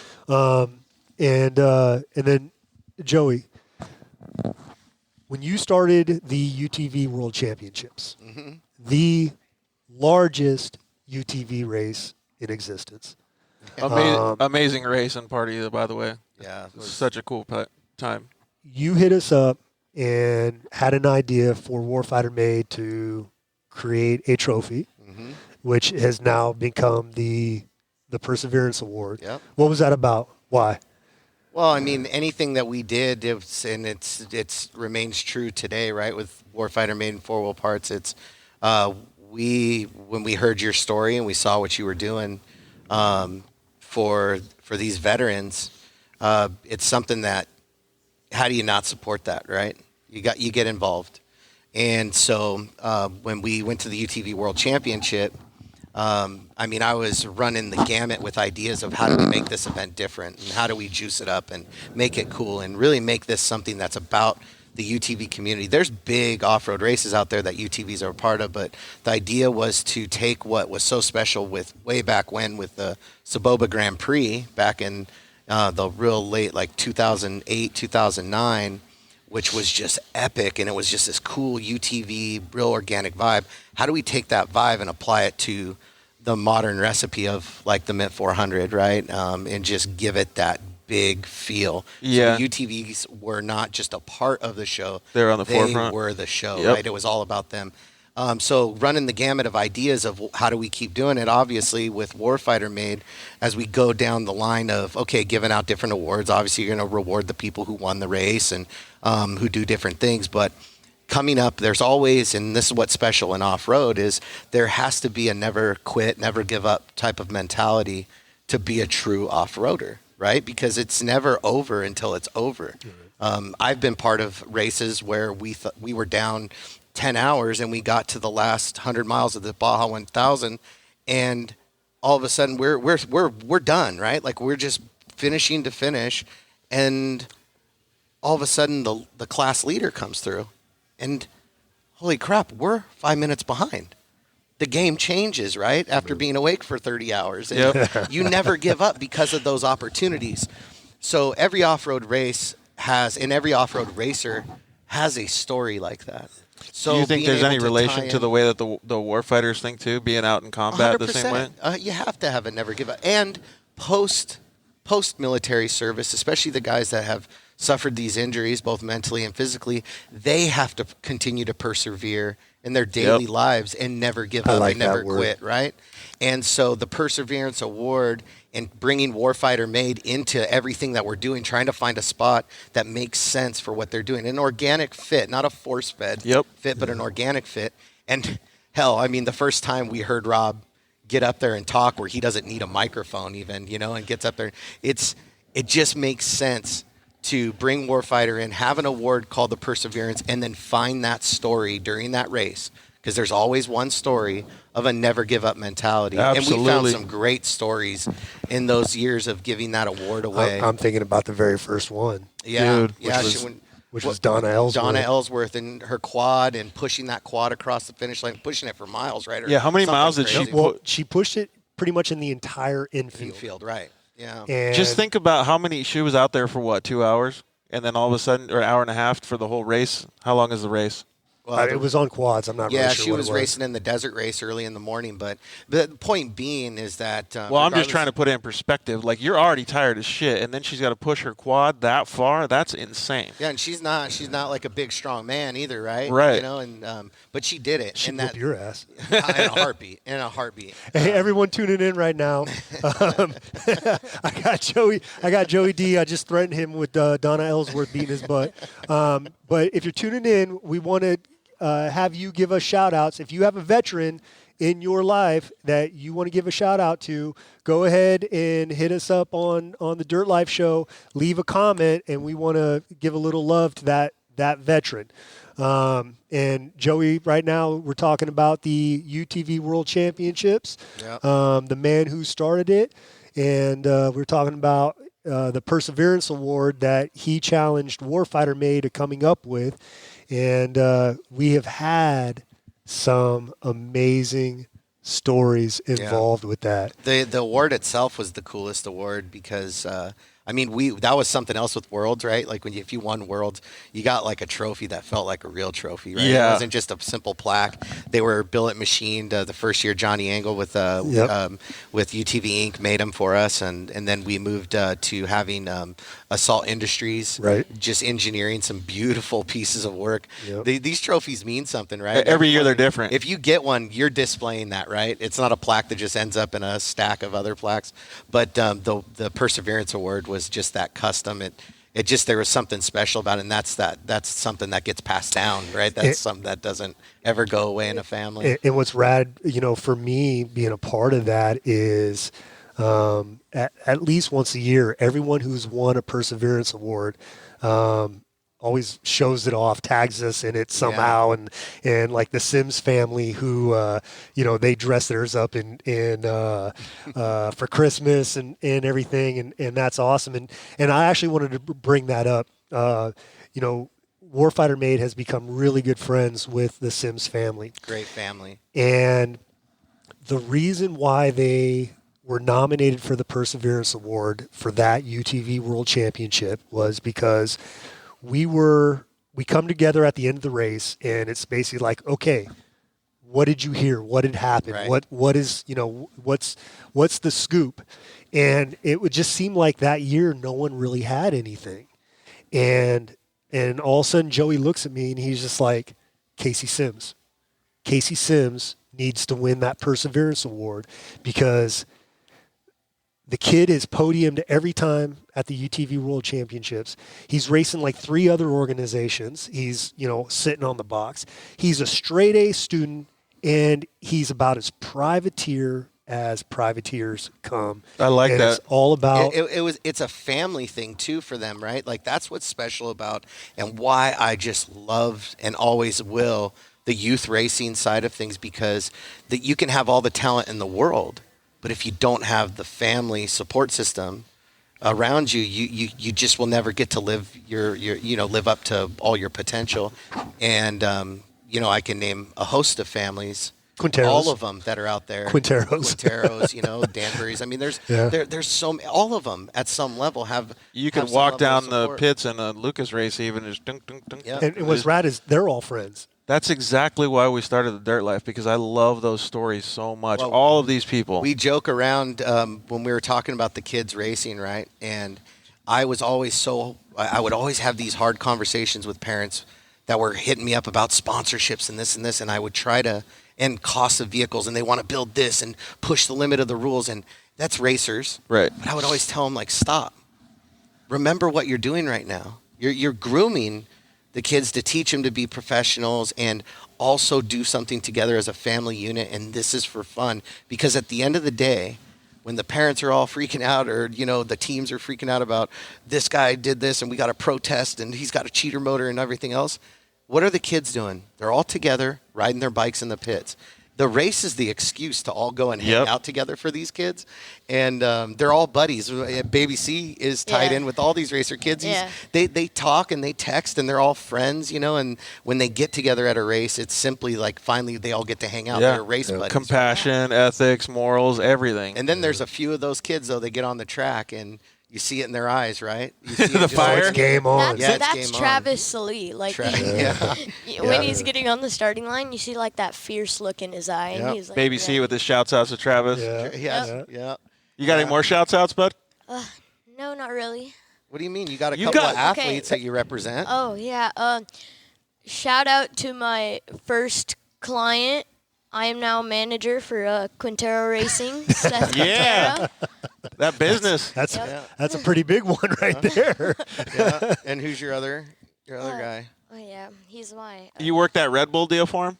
Yeah. You get him on that Dakar team too? Hell yeah, dude. Good job. Yeah, Baby C. We went to the Best in the Desert Awards. That was a lot of fun.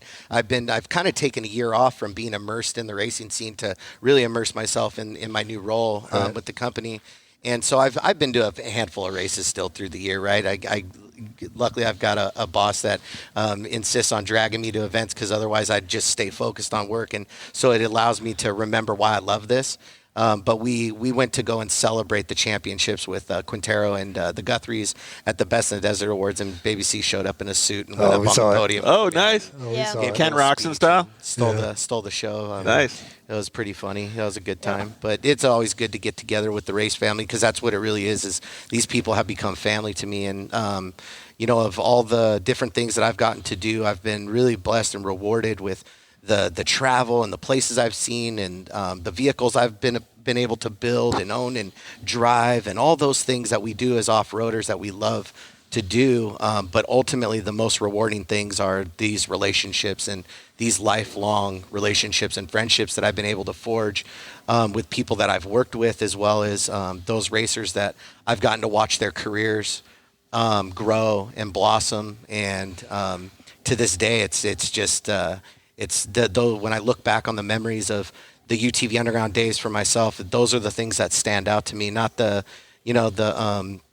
the videos and, the builds and all that stuff is all cool. But it's the memories and the relationships I've been able to forge and still maintain. And now that Craig and I, we go over to Four Wheel Parts, and it's like I said that statement of the band being together. It's like that on the inside, Sweet. but on the outside, you see a lot of the same faces that we've been with for many years. We bring them along because that's what we do, right? Warfighter Made is plugged in with Four Wheel Parts because that's what we do.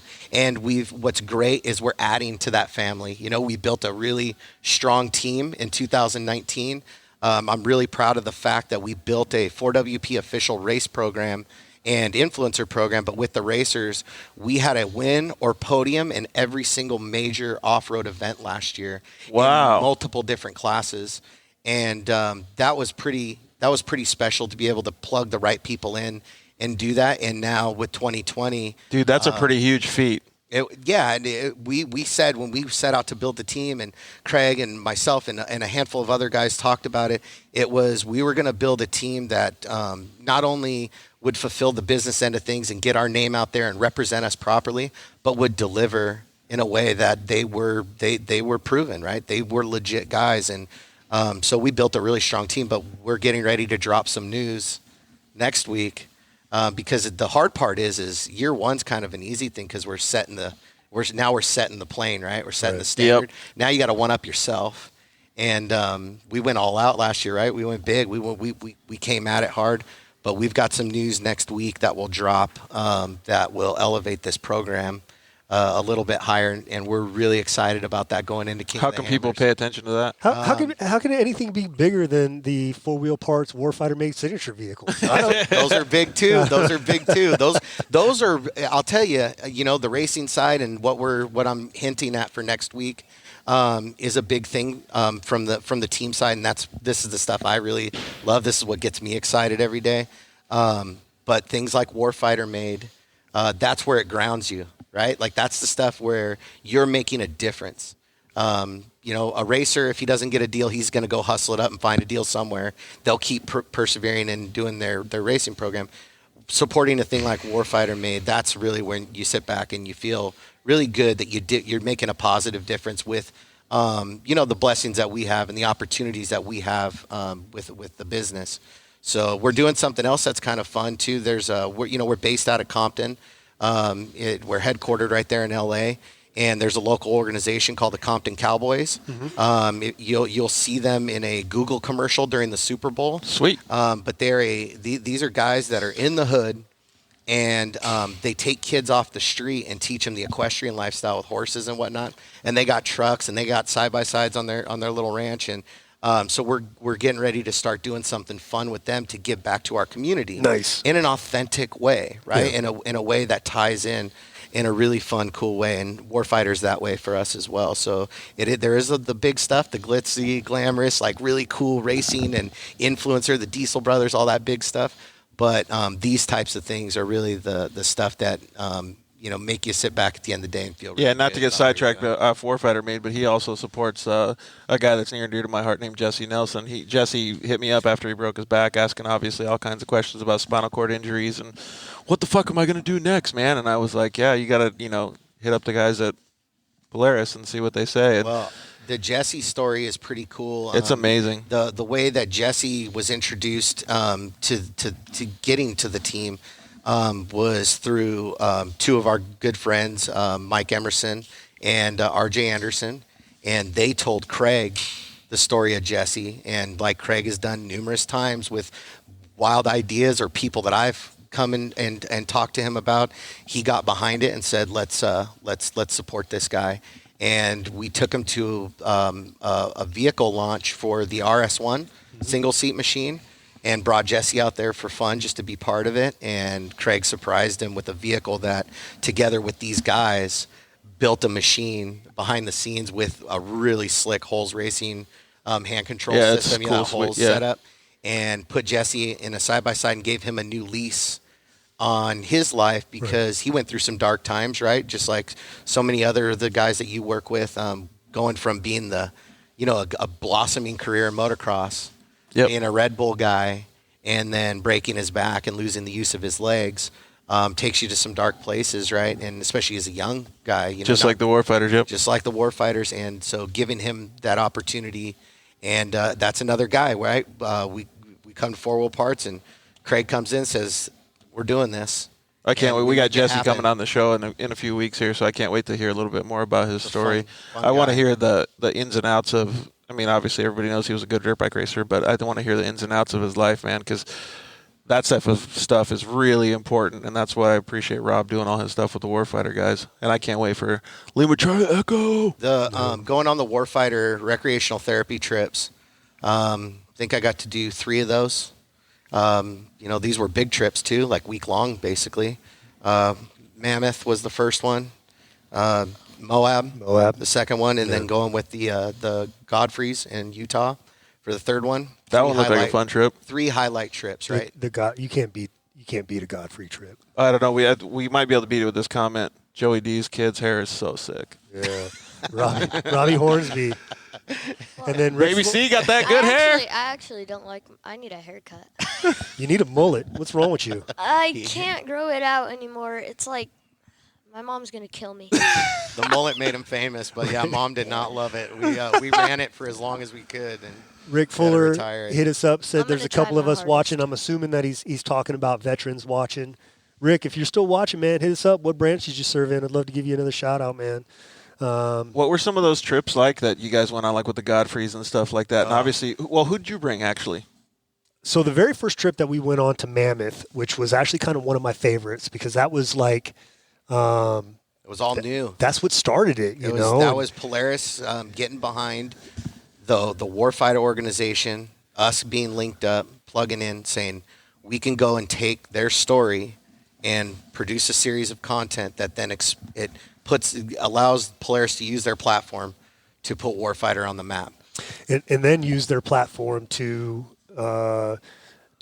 like basically they said, hey, here's this video, here's these veterans that sacrificed a lot, and now they're basically getting their therapy by being out with other veterans, driving Polaris Razors, but that's not what the focus was, right? It was about the camaraderie and having fun and the adrenaline.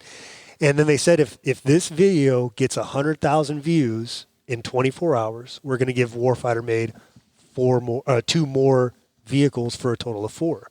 And that thing got 100,000 views in like 16 hours or something Sweet. like that. And that Crushed it. solidified there's a lot of there's a lot of companies and stuff out there that, when you approach them and you say, hey, this is who we are, this is what we do, we help veterans. Yep. There's companies out there that say, okay, so what do I get out of it? And, as soon as that comes out, It hurts just to hear it's that. just like, you know what? Honestly, I don't think we're. Same shit happens in racing programs. Yeah, I race. I'm cool. Give me something. But from the racing standpoint, it's to me it's different because Aaron Wedeking of PRP Seats is a really good friend of mine. Right, I told you the shaved bear story. Yep. I was running in an area, and all of a sudden I saw this big lumbering shaved bear running on a trail, and I'm like, oh my God, what the hell is this thing, right? And I was a little nervous at first, but then as I got closer, I realized it wasn't a shaved bear. It was just Aaron Wedeking trying to shed some Bud Light weight from himself, and so we started working out together. And, I was always, as a business owner and as a nonprofit, I was always like approaching him and asking him questions about, why is it so hard breaking through companies and getting support and so on and so forth. And the one thing he said to me was, Rob, every single day I get hit up at least 5 or 6 times with everybody who has the next greatest thing. Yep. And I've supported people with the next greatest thing and never saw anything from it. Yeah. There's no And return. So now it's just easier to say no to everybody than it is to actually like get in and decipher who is who. Yep. So he helped Warfighter Made develop a plan, which we just used yesterday. We went to a company and said, hey, you have something that we need, and we're going to donate it to somebody else who's catastrophically wounded. But I don't want you to give it to me. I want you to sell it to me. and we're going to do all these really cool things with it. And if we satisfy all these requirements, then you're going to donate the money back to us. So it's a win-win. You're not out anything. Basically, you're giving us a deal on what it is that we're purchasing from you, and it's helped us numerous times, and it's a great thing. That's a great way to go about it. Jason Merrill said the first trip was Pismo Beach. Joey, that was their first recreational therapy trip in Razors that the Merrills and Wolfpack kicked off with these guys in Rockstar, and you guys went and did a and it was I was driving one of the Merrill Brothers machines and never been in a Razor before, right? And I go and find the biggest freaking dune that I can hit, right? And I'm hitting this thing, and I feel like I'm getting like 8 feet of air, and I'm probably getting like 3 inches. But I remember Jason comes running up to me, and he's like, "Hey, bro." Actually, he had to because he couldn't see how he came up to you. Because he couldn't see over the door bar. He had to jump up and kind of hang there. And he's like, "Hey, Jason, bro, I think you better chime in and defend yourself, dude. You need to let off the gas when you're airborne because you're gonna break a belt." And I'm like, "Yeah, you guys didn't really give me a whole lot of instruction before you gave me the." Yeah, he was saying Bill was on that ride too. Yeah, Bill was on that ride. Yeah, Bill actually had his Predator buggy out there. This is not it, by the way, and let Brian Meyer drive it. And Brian's a combat wounded triple amputee. Warfighter Made has helped DVR out a lot. Right leg above he's a right leg amputee above the knee, right hand amputee, and he lives his life with a ring finger and a pinky finger. And he gives basically Brian the ominous to jump in his Predator that probably made 200 horsepower at that time and go rip in the dunes. And I think Adam Fitza was riding shotgun with him, and Adam's telling Brian, watch out for witches' eyes and watch out for razorbacks and all this stuff. And as soon as he says it, he gets hung up on one and almost launched over it, but locked it up and got stuck. So we had to run over there, help him out. And of course he freaking roosts the crap out of everybody. And, I still got Pismo sand in my crack from all that. But I don't know if Jason's talking about the same dude, but he said drives like he stole it. Yeah, that was Brian. That's pretty much how every guy that I've ever been on a Warfighter Made trip. Dude, they're freaking nuts, man. No fearless. Well, you got to figure what have these warfighters been through, Dude, I've been through a lot, but I'm not as nuts as most of these dudes. Well, yeah, you have been through a lot. But, there's some of these guys have been through things that just give them, and when I say guys, I mean men and women. Some of these guys have been through the things that just give them a different taste of life. Yeah, their perspective is completely different. Right, and they're all Albie about, the surfer rolled one of the cars. Yes, that happened too. Right, which so the warfighters get this big, hey, don't mess these things up, blah blah blah, and then Rockstar shows up with all their surfers because they were doing some commercial down the way, and so everyone's like, oh hey, let's jump in the Wolfpack UTV Razors, bruh, right? And as soon as they go out there, they're tossing these things left and right, but they're sponsored athletes, so no one's really saying anything. Jason's talking shit about you. He says you're the one that drives like you stole it. Oh, whatever. I didn't. It was your fault. I didn't know what I was doing. So, Joey, we're going to let you go here in a minute because there's a couple more people I want to get up. And we got to go to commercial break, too. How much time do we have for commercial? Let's do 6 more minutes. Okay. These knowledge bombs that you've been dropping, right? Because there's a lot of people. Mike Pasquarella, Desert Vets Racing, when he first started coming to me, or we met each other, he was just like, listen, man, I have a Razor. I love my Razor, but I'm paying for my Razor off of my GI Bill, my 911, and that thing's getting ready to end. And, I've been racing it. I want to put other vets in it, and I just don't know how I'm going to afford it and, whatever. And I'm like, bro, if you got into this to, have somebody pay your way or to make money, you're going about it the wrong way. Yeah. You're going about it the wrong way. And, in a sense, Desert Vets Racing has persevered. And they're up to 3 or 4 cars now, maybe more. Their program is thriving. They're getting more veterans in the vehicle. Shout out to our sister Deidre, who was racing with them at the Mint 400 last year, and she got hurt, but she's coming back strong. What would you tell somebody that is in this fray and, you get hit up with the same questions all the time, What is the number one thing, or what are the things that you want people to know when they're getting into Before this? he answers that question, I want to make sure that the audience understands it's different, the question that you're asking him, because if anybody that's watching the show is a veteran, they should definitely hit you up because you can answer all those questions for them. If you are a veteran in the off-road world, like Mike Pascarella, Navy vet, Desert Vet Racing, hit me up. All right, we got another race organization that's coming on now called Torn Warriors. There's a bunch of groups out there, veteran-wise. Come to me. I'll give you all the knowledge that I have.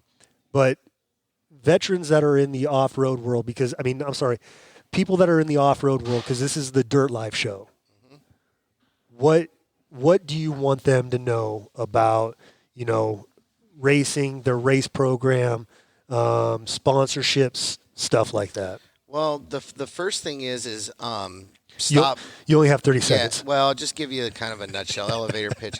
You have to stop comparing yourself to other teams. Right. Number one, biggest mistake I see, or one of the biggest mistakes, is guys instantly coming and going, yeah, this guy's getting this and this, and I do this and this, and stop with that, right? Yeah. First thing you have to do is focus on your program and say, what do I have to offer a business? Mm-hmm.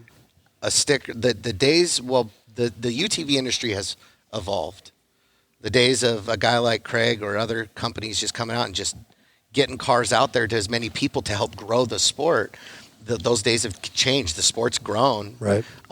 It's not like that. And same would be for the partners. PRP is a good example that you brought up. The first thing you have to do is focus on your program and what makes you special, and then determine what it is that you do that can bring that company value. Putting a sticker on the door, that's something that's just part of the deal, unless we're talking the whole car, right? But putting a little small sticker on the side isn't doing a company anything. So you have to determine what it is that you can do to bring that company value. Today, it's pretty easy with content and social media, but it's also hard to cut through the noise of social media. Saturation. So, yeah, but you have to make a steady commitment to that. And there's ways that you can do it without having a big mega following if you put the commitment in. We were just talking about another team or another company that's out there that does a lot of great lifestyle stuff, but forgets to talk about the people that pay the bills, right? Mm-hmm. Everyone wants to show all the cool images of them sliding and racing and everything else, but they forget to post that one photo of the the wheel, and talk about why this brand is so special and cool to them, right? So there's a lot of little things that you can do. I'll say, we don't have enough time to rally through all the things I've been talking about. 3 years ago, I started the UTV and side-by-side racing group page on Facebook, just for fun, as a subsidiary to the UTV Underground page I had, because group pages were exploding. It's the new forum, right? So I started one just for fun, and I kind of left it dormant and let it grow on its own. And then this past year, just because I'm immersed in a new world, but I still pay attention. I still have a lot of knowledge I feel that I want to express to people, and I still see things in social media and at racetracks that drive me crazy that people do. So I figured I'd start this new topic called Sunday Discussions, and every Sunday I try to drop a little bit of knowledge on some things that can help a race program. And it's not gospel, it's just things from my experience. And so I've covered social media, I've covered the sponsorship as a whole, based on what I know, being on both sides. I've been on both sides of the table. I've been the guy chasing dollars for my own business, and I'm a guy on the other side of the table who has the opportunity to offer dollars. But what are you doing for me? And it's called UTV and Side-by-Side Racing Group on Facebook? UTV and Side-by-Side Racing. Yeah, it's real simple. Yeah, so join the group, because that sounds like a really cool thing. What's cool is it's kind of what UTV Underground was from a discussion standpoint in our forum back in the day when forums were popping. And now this group page, it has all the best racers on there. Everybody who's somebody for the most part in UTV racing, if they're on Facebook, they're on this page. And I'll start a discussion, and they'll chime in, and they'll offer their own insight. And then obviously it's a group page, so these guys are posting their stuff every day and all day. So follow that page. and you can learn a lot from that discussion that you've got there. Absolutely. But make sure that they apply it to their own unique style of program. Yeah, and what's great is it's an open forum, so you can post your questions in there. And I'm not on there every day. I can't keep up with it, but I try to jump in on the weekends when I can or in the evenings and answer some questions. But other racers are having, and that's what we're a community, right? So you know things that have helped you in your career to get to where you are. You can offer some advice, and I think that's important to pass it on. There is a level of competition when you get to a certain level where it's like, dude, I don't want to give away all the secrets. Yeah, exactly. A guy, I want to keep some of that true to myself, and I get that. But even a lot of guys in the audience, they go through those groups and they hit me up personally or whatever it is, and it's like you said, it's a camaraderie. It's yeah, that's what's great about it. So that page is fun. It's growing. But before I leave, I just want to first off say thank you for everything you continue to do. You and I have talked for many, many years about Warfighter Made and all the things trying to work together, and we try to support where we can and do that, and it's great to see just how far Warfighter Made has come.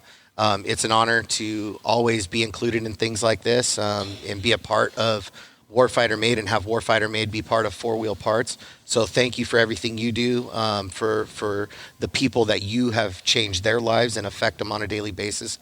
And there's many more lives that you'll continue to affect. And not just you, but your entire team at Warfighter Made.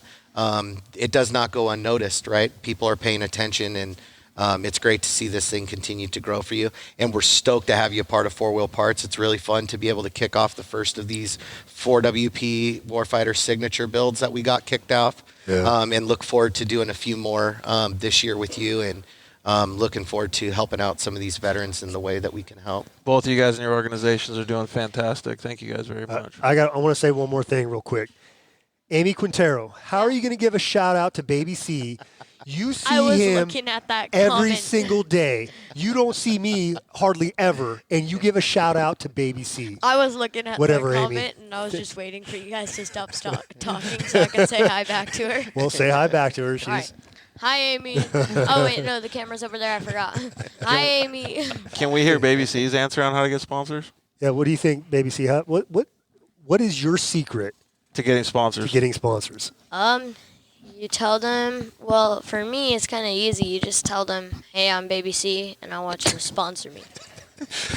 Gosh dang, I've created a monster. I was going to say that's clearly the best answer for the show, but I'm not sure how far that answer is going to go in real life. If his racing career doesn't work out, his comedic career will. He'll be all right. I wish my boys could do more racing. I really do. We've sold Enzo's car. Baby C still has his. I did the time-wise to get out there and do it. I really love seeing the kids run and race. He's been very fortunate that he didn't have to race a whole bunch, but he got to show up with a bunch of stickers on the side of the car. Jason Merrill said he's surprised Baby C's not whipping up drinks for us. I wish he was. Yeah. Thanks, bud. Well, thank you, Baby C, and thank you, Joey. We really appreciate it. Thanks for having us. It was really fun. Come up here and be a part of this, and thank you guys again for doing this, and you as well, George, giving the Warfighter Made a platform to once again amplify their message is huge. And anybody that's listening out there, if you haven't donated yet and contributed in your own way to Warfighter Made, I sincerely encourage you to do so. It's something that you can see those dollars going to work every single day. 100%. And seeing the work that this man puts in, and it comes from the right place. It's a great organization to support. So I hope everyone continues to do that. And if you haven't, you jump on board. So every little bit helps, even though we don't ever make very much money from our apparel. All the money's going to you tonight, bud. I appreciate that, man. Thanks. Follow us at 4 Wheel Parts Official on Instagram.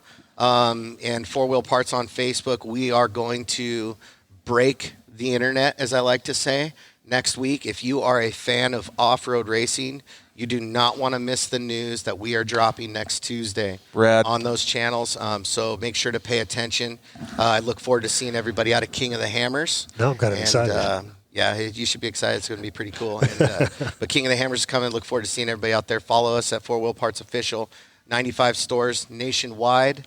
95? 95 now. Yeah, 95 stores nationwide. Southern California is on lock. Oh, you converted them like Jimmy Jeeps or whatever stores. We're finding them. We're finding them, and we're bringing them into the family. Nice. But no, 95 stores nationwide. We're growing. Been around since 1961. This company has grabbed a gear this year. It's amazing that I've been on the inside now to see just how experienced the guys are at the store level, and seeing the builds that they're turning out, from the daily drivers to the fully customized rigs. We do it all. And so if you got a truck, a Jeep, an SUV, side-by-side, look us up. Feel free to shoot me a message. I'll do my best to get you that bro deal, but I'll definitely line you out with the right store and the right guy to talk to get your rig taken care of. And if anybody needs an agent, Baby C is obviously for hire. How can they reach you, Baby C? Follow me on Instagram at _babyc_DG. Look how he finally puts the mic close to his mouth. He's like, I'm going to get this out there. I need to make sure that everyone It's a good follow. Me, It's a pretty good follow. You will laugh. I'm gonna have to hit that blue button. Yeah, I follow him. Yeah, you will laugh. So anyway, thank you guys for having us. Guys. Yep, thank you. Thank you, guys. Appreciate it, guys. All right. Well, guys, we're going to take a commercial break. A couple of us have to go pee. We will be right back. TMI. Zollinger Racing builds the best aftermarket products available. Products for your UTV or snowmobile, including billet radius rods, billet tie rods, billet steering knuckles, billet steering racks, alternator kits, and much more. All manufactured in the United States in-house at their headquarters in Nibley, Utah. Travis Zollinger and his team test in some of the most brutal conditions, racing in places like the Best in the Desert Mint 400, Ultra 4 King of the Hammers, UTV World Championships, and many more. Visit ZollingerRacingProducts.com and use the code DIRTLIFE to get 10% off your next purchase, and join us on social media at Zollinger Racing Products to see our products in action.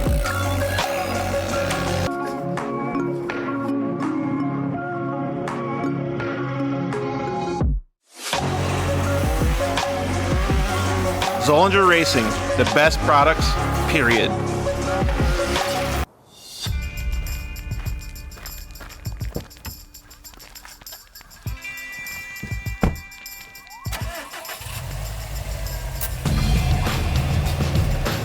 Introducing Rigid's new SRL Series light bar, featuring a sleek 20-inch curved housing, ultra-wide forward projecting beam pattern, and a unique halo backlight feature offered in 4 color options.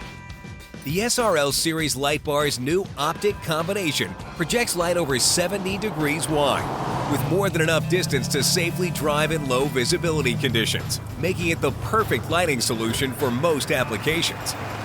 The halo backlight feature is offered in red, white, blue, or amber, and is wired independently from the forward projecting light.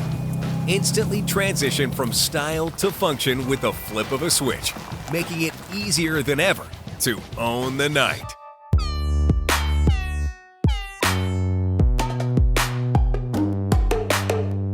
Hello, I'm Justin, the founder of Shock Therapy.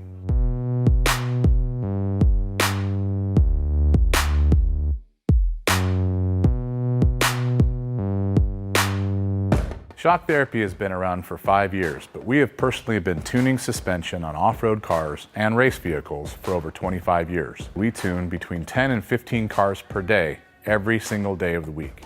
Our concentration is tuning shock systems and supplying components that improve the ride quality of your car in many ways. Not only do we work on the average UTV, but we also tune suspension for race teams and professional drivers.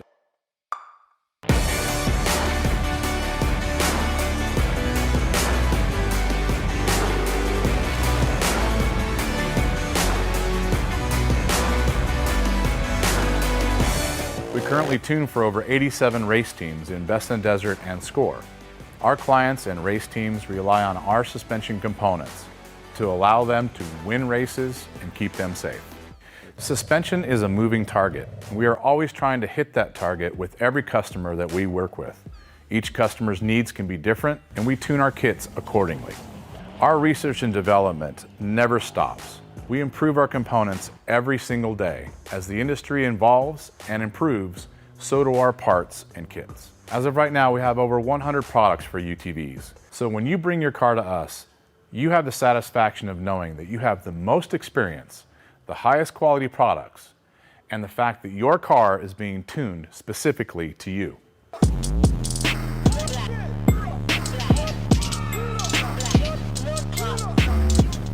Hey guys, George Hamill here to talk to you about one of our sponsors, Solder Weld.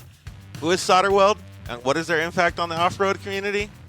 Well, some of you may have seen Solder Weld's booths at the races, Lint 400, Vegas to Reno, Score and Snore events, and the UTV World Championship.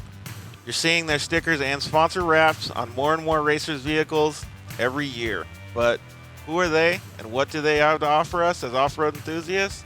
Well, late last year, Solder Weld introduced their new off-road repair kit to the off-road industry and sold out their first week.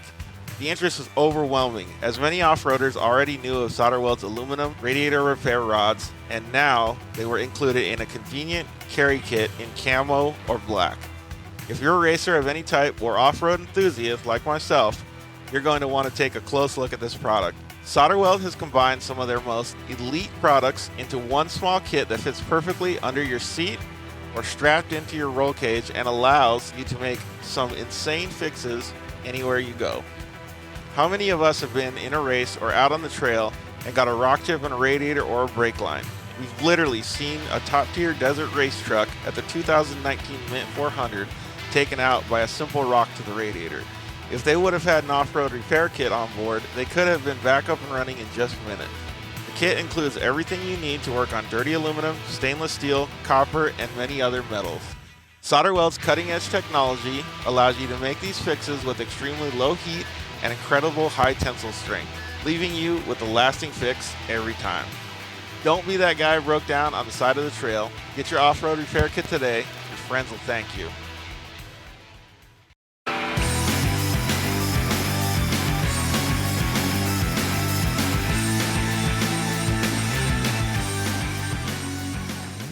Yeah. We are back. Man, episode 23 is going pretty good. This whole Warfighter takeover. What do you think? I'm stoked. We just had Joey D and the infamous Baby C on. Actually, he's waving right now. Later, boys. You're a pimp, Baby C. Appreciate you guys coming on the show, man. That was pretty cool. I honestly feel like maybe I could just start producing the show and you can just take over, dude. You're doing a great job. Whatever you need me to do. I also noticed that Amy Quintero came on, giving me a little love. Finally.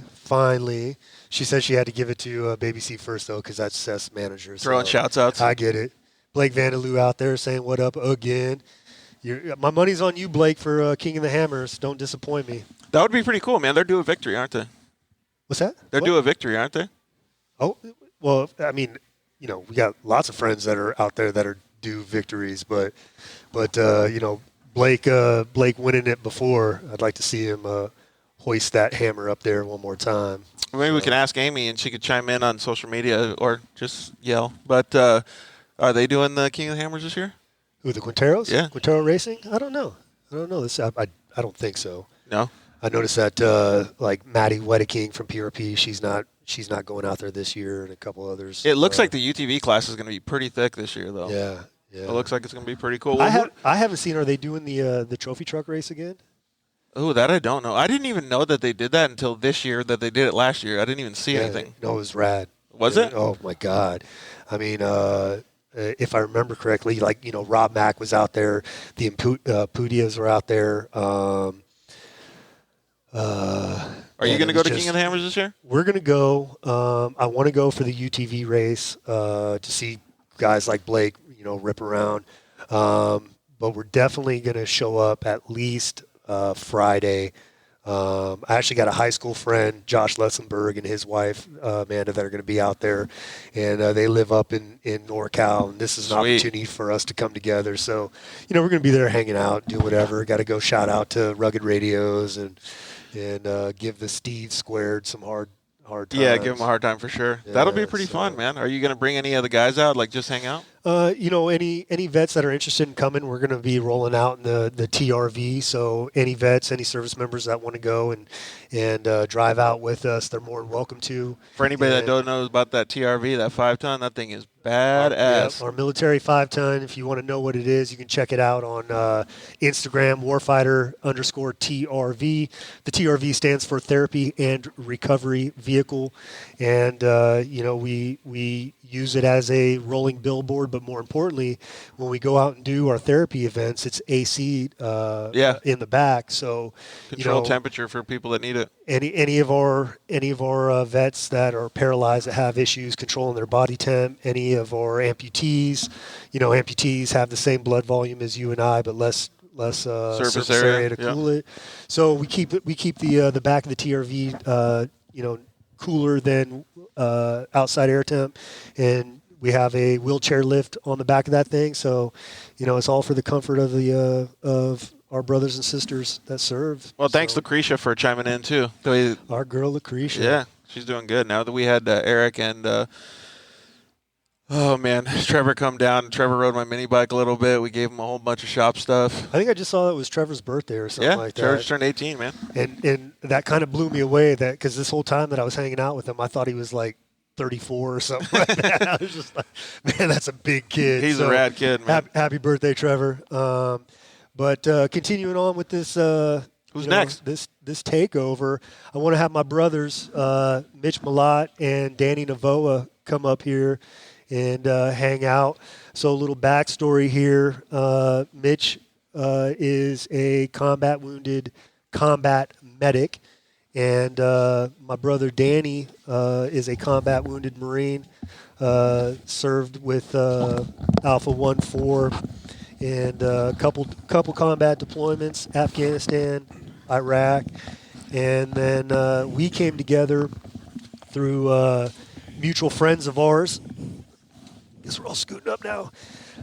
Dave Daly, the Monster Motivator, had a friend named Bob, the Cross-Eyed Musso, and we all came together for dinner one night, and Bob invited Danny, and that basically I've never been able to get rid of him after that.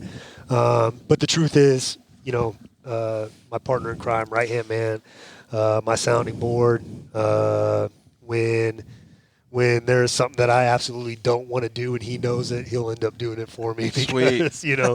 And so anyways, Mitch, what's up, man? Not much. Doing good. Hanging out? Yep. Been riding. He's been riding. We were put in a position just December of last month. One of our board members, Chris Voorhees, donated a dirt bike to us, and we were able to take that thing to Baja HQ. Sweet. And they went through it and redid it, slapped some Michelins on it. We got a light system and stuff. We got a Clicktronic shifter for it, and I had one similar on my X Games bike. And put that thing on there. I saw it. Now, was that X Games televised? Yeah. Did you freaking wad yourself up? And I was the only person that on all of the, even out of like all the Supercross guys, I was the only dude that made Sports Center that year. Yeah, because you wad yourself up, you jumped up, you freaking. No, I wadded it up. I broke my arm, and my wrist was just hanging, and I still finished the last 2 laps past 2 dudes. Stood by the podium, waited to hear all the podium speeches because I was so pissed that I didn't make it. Yeah. Then went to Taco Bell and went and got my arm fixed at the hospital. I remember you doing like the Georgie Hamill waddle up to your bike, picking it up, jumping back on it, and going for it. I didn't even care what I looked like. I was so fucking pissed that I was like, oh, my arm is toast. Like it was all out of socket, broke. I was like, I'm just going to, I don't even care if it falls off. I'm going to finish this sucker. You hear that, Taco Bell? You hear what this guy did for your company? I love tacos that much that I got shitty tacos on the way to the hospital. Oh, shitty tacos. Never mind, Taco Bell. Never mind. Let's get the Cowgirls taco shop down here in Temecula Old Town, Cowgirls Cafe or whatever. We just went there. Dude, the corn and the tacos were insane. Like the baddest tacos I've ever had. So good. Cowgirl? What? Apparently we're going there tomorrow. I guess we're going there tomorrow. Well, what's up, guys? Can you guys give us a little bit of background so our audience knows who you are? Yeah, my name is Mitch Malott. I live up in Hesperia now, out of Texas, in Huntington Beach.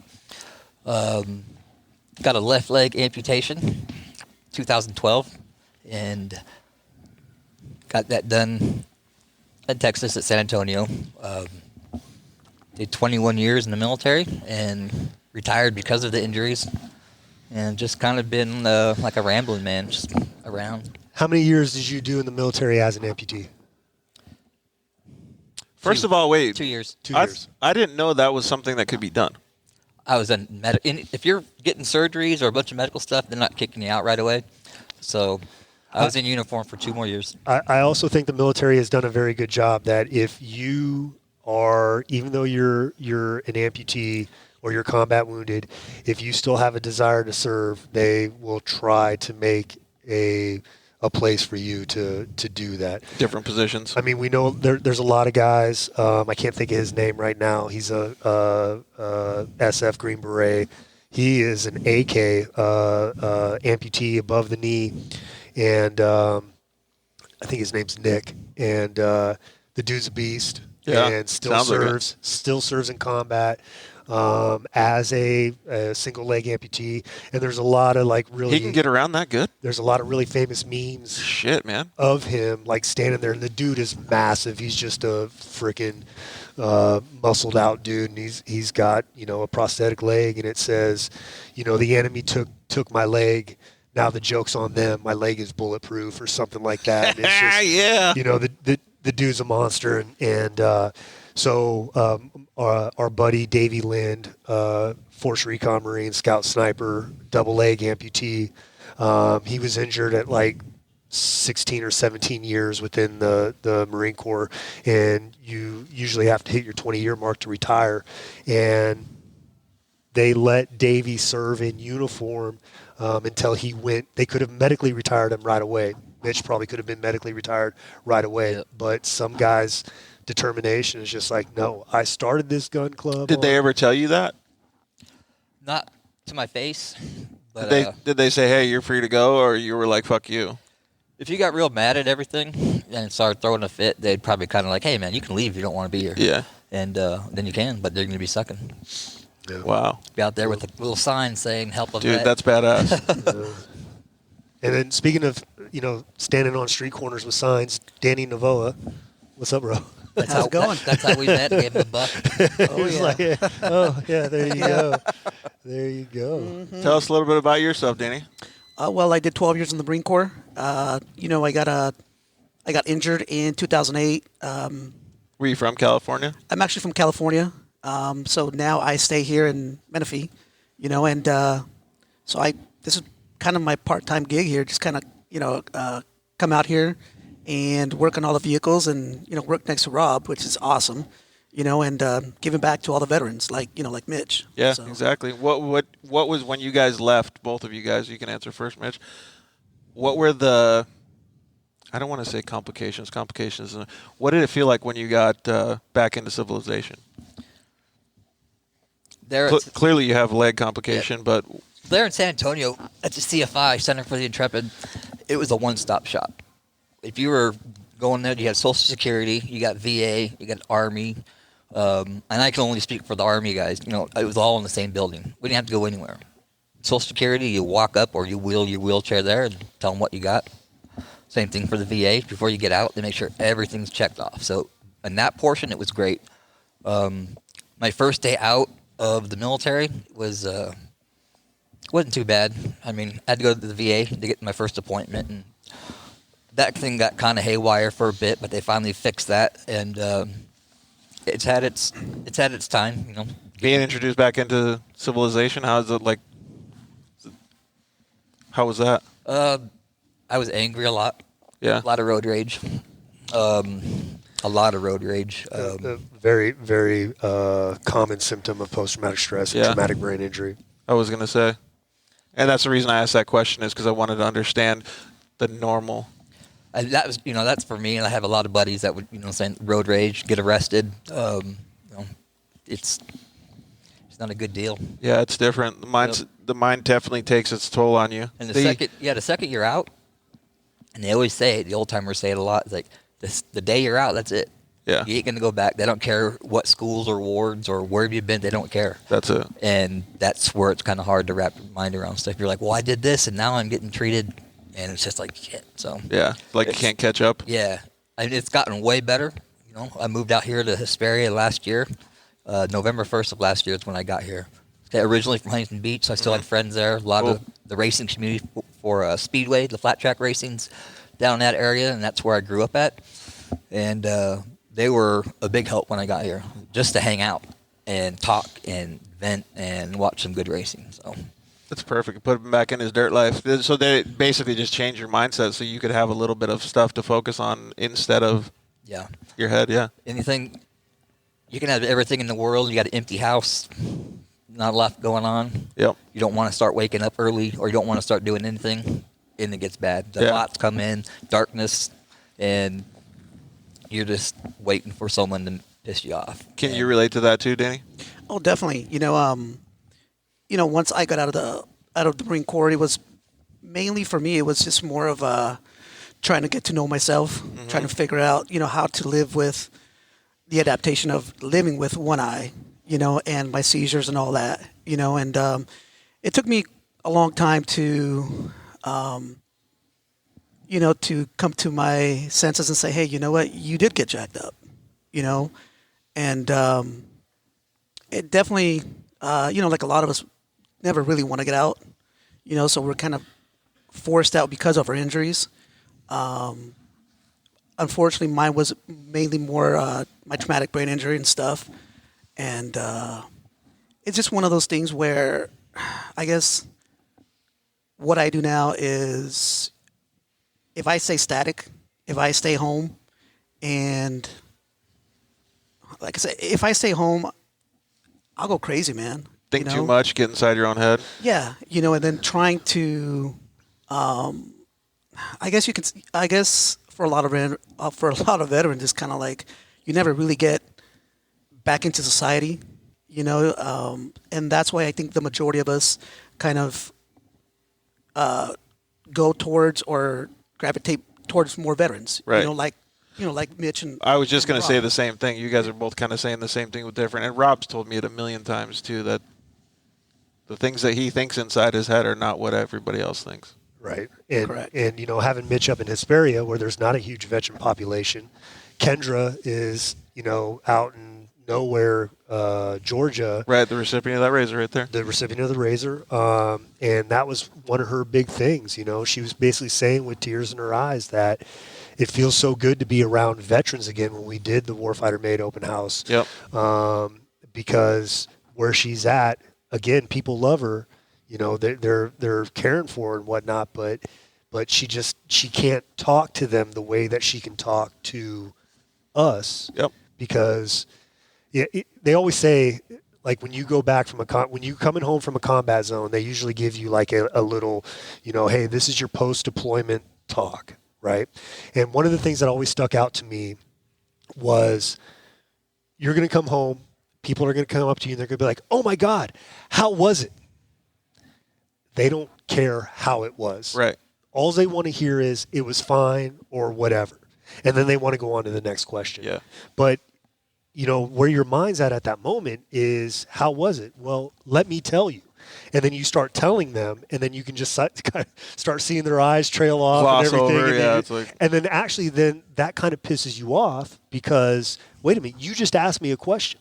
Yep. Right. And so. Well, and you guys are trained to listen and answer. And for me, that was something that was hard to, come back to, and was almost one of the reasons why I kind of started shutting down and not really talking to anybody other than, veterans. So even in just a civilian lifestyle, well, I mean, Idiocracy is a good movie because it's so true these days. I don't know if you guys have seen it, but it's insane how dumb it is.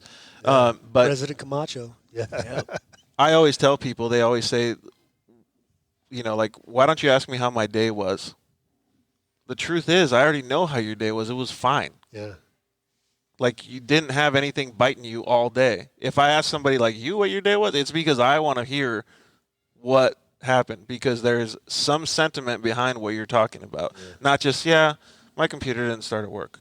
Right. So that societal thing is very, very important to be able to understand when you have the mindset like what you guys do, because I've been hurt a million times and people don't understand what I think. but I'm not anywhere close to the things that you guys have done. Well, yeah, it's different.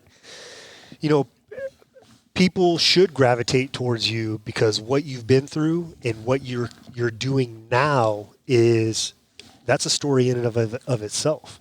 And, you know, don't sell yourself short. Just like Joey D's sitting here and you looked over and be like, oh, I think he's being a little modest. Well, you know, just remember that you were dealt a hand of cards that you probably, if they were all laying face up, you probably wouldn't have reached out and grabbed those cards to put in your hand. Right.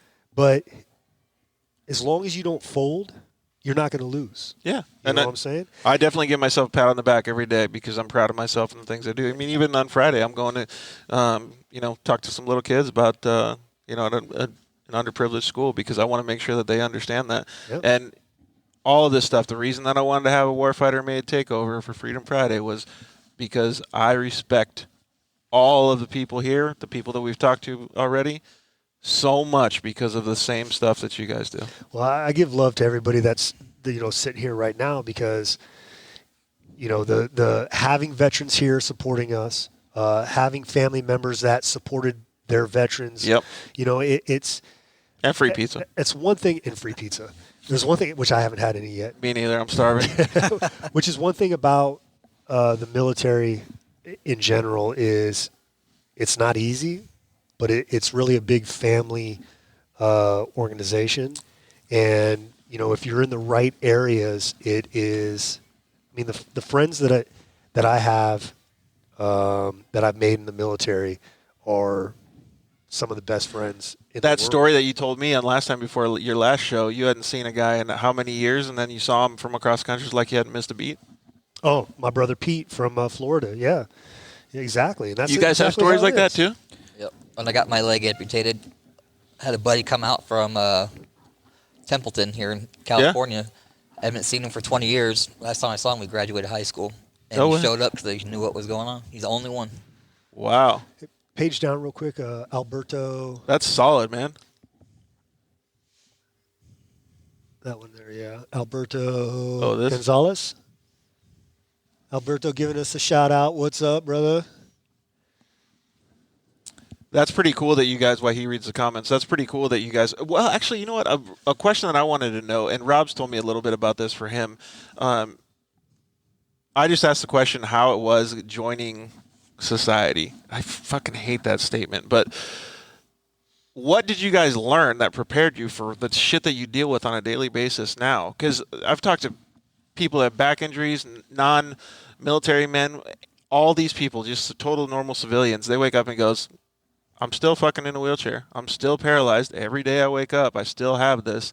Like, what did you guys get taught during your whole tenure to be able to deal with the stuff that you guys deal with now?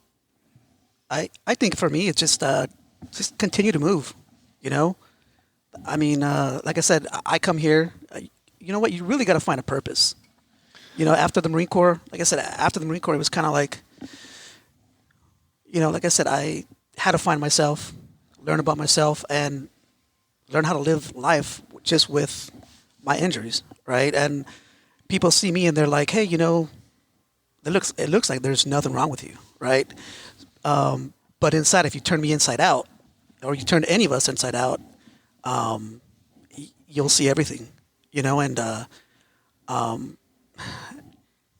don't know. I mean, that's a really hard question for me to answer. I just had somebody. No, it's not hard for me. I completely understand it. Whether our audience does or not, I'm not sure. But I had somebody just tell me today because I had a business meeting on the phone, and he said to me, he goes, "You look phenomenal. You look like you could be an actor in a movie. Like your teeth look great. Your eyes aren't tracking sideways and stuff." I go, "Dude, thank you so much. I really appreciate the compliment." Do not go into business with that dude. He is a freaking liar.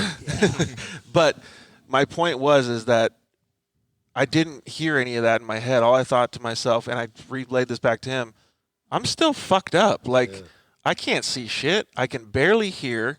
Like, I'm lucky that I can drive. I'm lucky that I can do all these little things. And I count my blessings every day. The fact that I'm having this call with you makes me super happy. And I appreciate the kind words. But what the fuck do I tell anybody else that asks me those questions? Because they think I look normal, just like what you're saying. Go ahead. like kind of to hit on that too. Like, I have my service dog. Lets me know when I'm about to have a seizure and stuff. And people look at me like, hey, are you a trainer? And You work out, you mean? well, no. If I'm a trainer for my dog, for my service gotcha. dog, and sometimes it's easier. He does work out. I'm just saying. See the ass on this guy? I was just saying, dude. No homo. When people do ask me about my dog, they ask me, hey, are you the dog's trainer? Sometimes it's easier for me just to say yes, because, so I don't keep getting asked that question. Like, okay, so if I say yes, then they try to go in depth with, okay, so what's wrong with you? What happened to you? Right. And I really don't want to go into all of that. I would just rather say yes and continue on with my day. It's almost like the same people that, have handicap parking plates, They Danielle and Amos, she's saying it right there. You can read that comment. People think that in order to have disability, you must be able to physically see it. Exactly. So, if you park in a handicap parking spot and jump out and you're physically able to walk up, people automatically think that I had some guy come up to me and literally punch my window, like trying to get at me because I was parking a handicap spot. And I got out and I was like, look, motherfucker, my legs don't work. Yeah. Get out of here. And that's, it's a mess. So I'm getting a service dog now, and it was kind of a hard thing for me to overcome. And if it wasn't for Danny and Mac and being with those two, Mac is Danny's service dog. Fantastic dog, by the way. For the last 3 years, he's just over there chilling like it's no big deal. He's pretty much a movie star. Baby C ain't got nothing on Mac. Anyways. You can call him up here. He can give his own shouts outs. There's some devil dogs he wants to holla at. Yeah. I probably wouldn't have done it because of that stigma of me walking into an area with a service dog and people just looking at me Can you guys tell me what the reason is behind the service dog? He said it's because he has seizures. Medical reasons, yeah. Yeah. So specifically, tell me what the reasons are. No. No. Okay. I mean, like I said, for me, it's, like I said, my dog, Mac lets me know when I'm about to have a seizure, anywhere between 4 to 8 seconds, so that way that tells me, hey, it's time for me to sit down, lay down, so I don't have one and fall. And he does that with his nose? He'll basically put his paws up on my chest. No, he can sense it with his nose. Yeah. Honestly, I don't even know, to be honest with you. He was expensive. I got him from Canine Support Teams, and I mean, honestly, I didn't want a dog at first. I didn't want a dog because I was taking care of myself, trying to learn, trying to take care of me and trying to learn from myself. Yeah. And having another responsibility, it's huge, but I'm actually 100% happy that I have him. Yeah. And I honestly can't see my life without him. Yeah. Just like Rob, he's getting his service dog, and Rob knows what I'm talking about because, yeah, he does. I mean, we kind of have a little joke like he's a shop dog as well.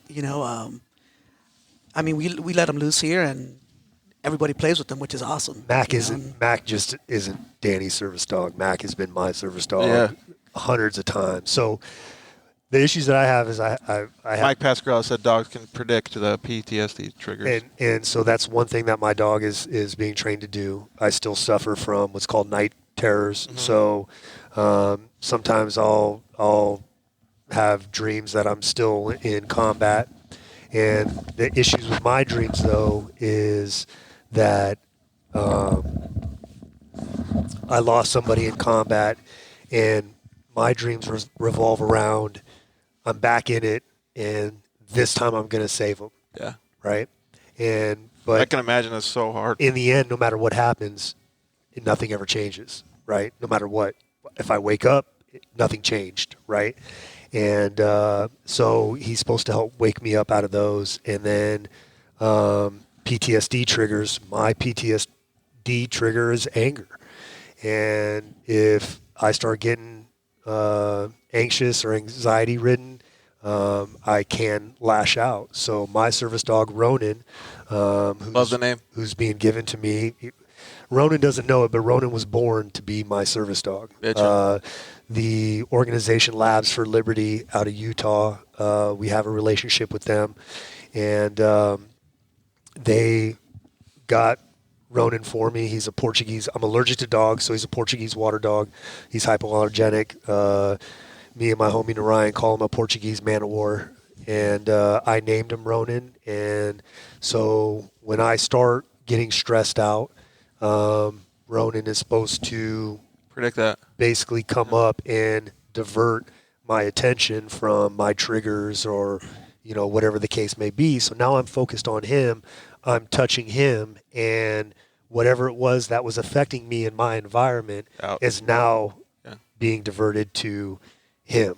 And I'll be honest, I'm really excited about having something like that. I'm excited for you. I think that'll be pretty cool. Because I'm sure he knows it, but Danny doesn't realize it, how many times, I've had to rely on Mac to try to get me through something where, I didn't know how it was going to turn out. So yeah, and you may have not even realized that you were being helped by him. Jason Merrill said Labs for Liberty is a really good organization. Do you guys have any of the same like dreams and stuff? Like when I dream, again, clearly I wasn't a Marine, but I still dream that I'm running.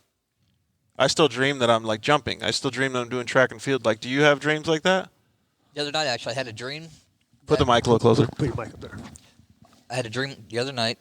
Little I was closer. at the house. A little closer. Look, there you go. Crazy close. Yeah, like you're. Like you're giving it a kiss. Let me hold it for you. Yeah. There you go. And the dream is I put my legs over the bed and stood up and walked around in the house that I live in now. It was so vivid and so real. When I woke up, I had to touch it. Oh, it's not there, because if I wouldn't have done that, honestly, I would have started trying to walk. Yeah. So those things happen to me all the time too, and it's just like what I was saying about the other guys that were paralyzed and stuff. Is they wake up and they realize, fuck, this is still me. This is still my normal. Our vice president Juan Dominguez is a combat wounded triple amputee, and he is a very spiritual person, and has said numerous times, and I'm paraphrasing here because I can't remember exactly how he said it, but he's like, I feel like I was destined to become a triple amputee because ever since my injury, I have never had a dream about having my legs back or having my arm back. And so this is just what was meant for me, and I'm cool with that. This is what it was supposed to be.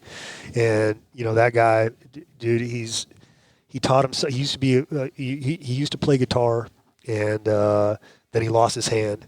And so he was just like, screw this. I'm going to learn how to play drums. I'm going to play the piano. He taught himself how to play the guitar again.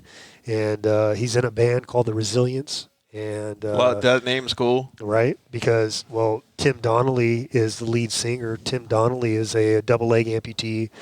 And I think he's considered a triple amputee because he has some hand injuries. And I believe one of their guitarists or bassists is a single leg amputee.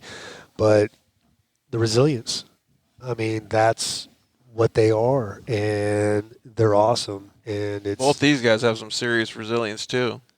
To hang out at Warfighter Made, you got to have a little and thick skin. And thick skin. Well, speaking of resilience, then, like, what are you guys up to now?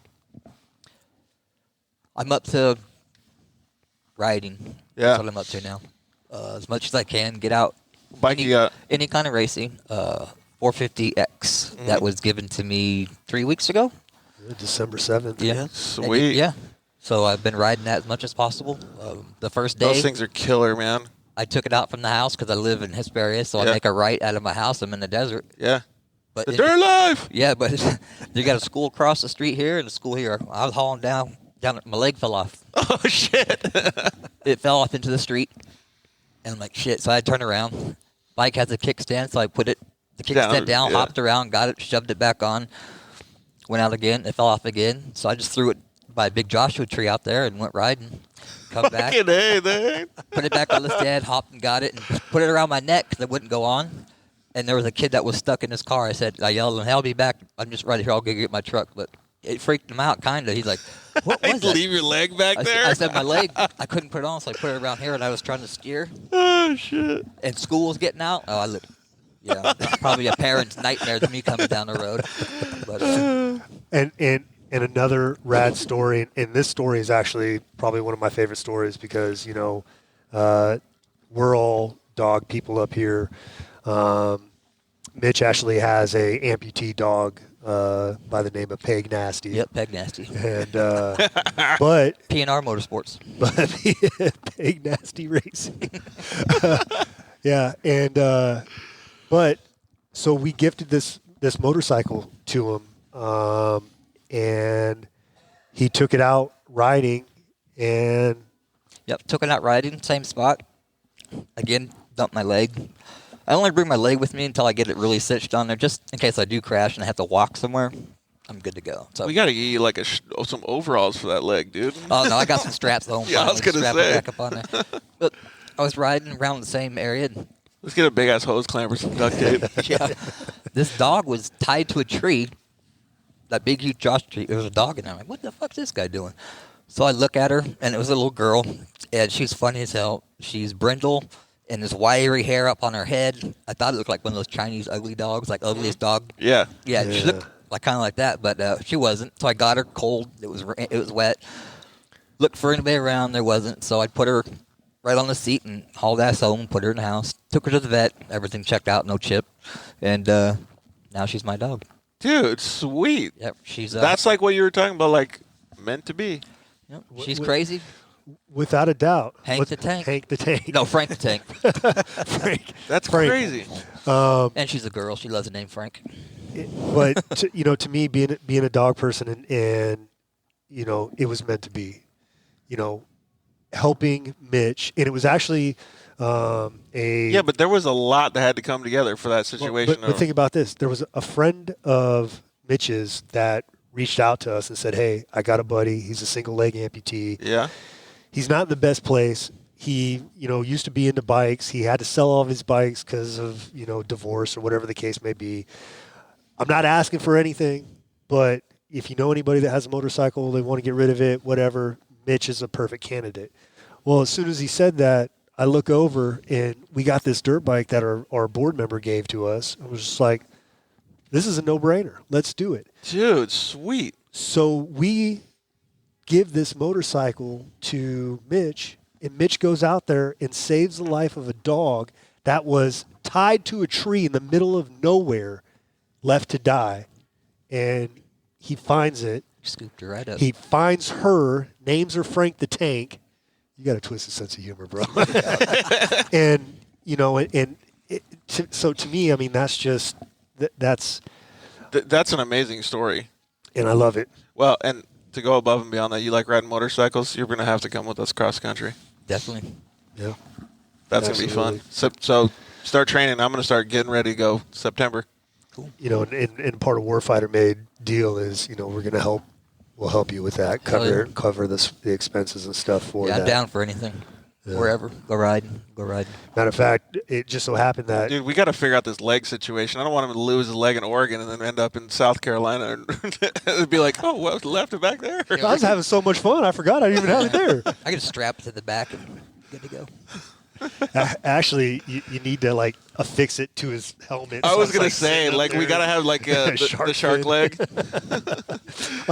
But Mitch, how things come about, our brother from the regional series, Brian Cannon, races Mini Open, and he's actually one of our competitors because the Danger Ranger we race in Mini Open also, and we're building Rancho California Auto Repair is building Danger Ranger 2.0 for us because George Earl over there put a whooping on Danger Ranger 1.0. You killed it all right. And our buddy Joey at Rancho California Auto Repair got George back out there the next day and actually raced in his race but that was pretty much the end of Danger Ranger, which was donated to us by Absolute Motorsports, the Peter family. And when you can see a veteran go out there and kill a vehicle like that, that's a good day. Yeah, and we're really excited for 2.0 because it's going to be an automatic. Danger Ranger was a 5-speed, so it limited the amount of people that we could put in it because not a lot of y'all can drive sticks. So, but now we're making it an automatic, and Dyno Trans is helping us out with that. And but Brian Cannon races Rangers, and he had some Deaver Springs that we needed, and he had some fiberglass, and Brian lives up in Hesperia. Mitch lives in Hesperia. I was like, Brian, can I send this guy over to pick up these parts? He's like, yeah, I'm going to set him outside, and today that that the all camaraderie went down, that in so. these conversations is just insanely cool. Well, when you're a good person and you do good things, you tend to attract good people, and that's who I want to hang out with. And we're blessed that here at Warfighter Made, a lot of the vets bring their families, bring their kids around. I got Nate sitting over here. His dad is an injured soldier who's not here. Right, he can't be here right now, but. Brian Cannon gives shouts out. Thanks, Brian. Appreciate the support, bro. He gave a shout out on the watch party, but yeah. And Steve Barrett said thank you for all you guys do and the sacrifice you give for us. It was a pleasure, Steve. But having Nate here is now it's an opportunity, whether he decides to join the military or not, which he is talking about joining the military, and but.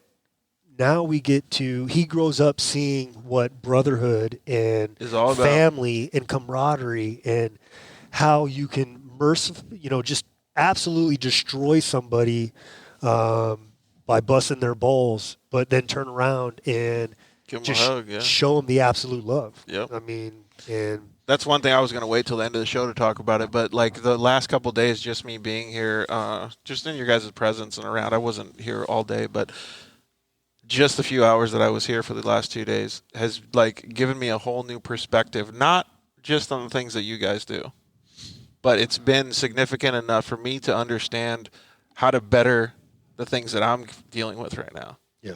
Like, and not to get heavy or anything, but I haven't been in a good place. You guys have clearly been through the same shit, and this has given me a little bit of new life to be able to understand what I want to do. It's cool, man. And just remember, it's, again, Brian Myers, who is a combat wounded triple amputee, said it best. He's like, this is not the hand I would have chosen, but it was the hand that I was dealt. Yep. But it's the easiest hand to play because as long as I don't fold, as long as I don't quit, you have to win. I'm going to win. Yeah. Right? Exactly. And so everybody out there, watching this and all of us here, the important thing to remember is there are people that care. Yep. And all these guys care. You need to surround yourself. There's this guy over here. I mean, the two of us have been through some stuff together. And you and Danny? Danny and I. And I just can't, the amount of times that we've had to lean on one another is pretty significant. Yep. But you do that all the time in the military. I don't care if you're in the Army. I don't care if you're in the Marine. You got to sleep sitting up. Amber was in the Navy. Justin was here a little while ago. He was in the Air Force. Amber's man is in the Coast Guard or is a Coast Guard vet. You learn to rely on other people. I think that's missing in society is this day, like, period. Like, it's just crazy. Well, so what else we got to talk to these guys about? So Mitch is out there ripping it up on his dirt bike, saving lives. And turned my whole house into a garage. Dude. So he's sending me videos of his bike that we gifted him in his kitchen. Actually, I thought it was in his bed. Well, he does sleep with it. It's a comfort item for him. And then Danny's a mechanic.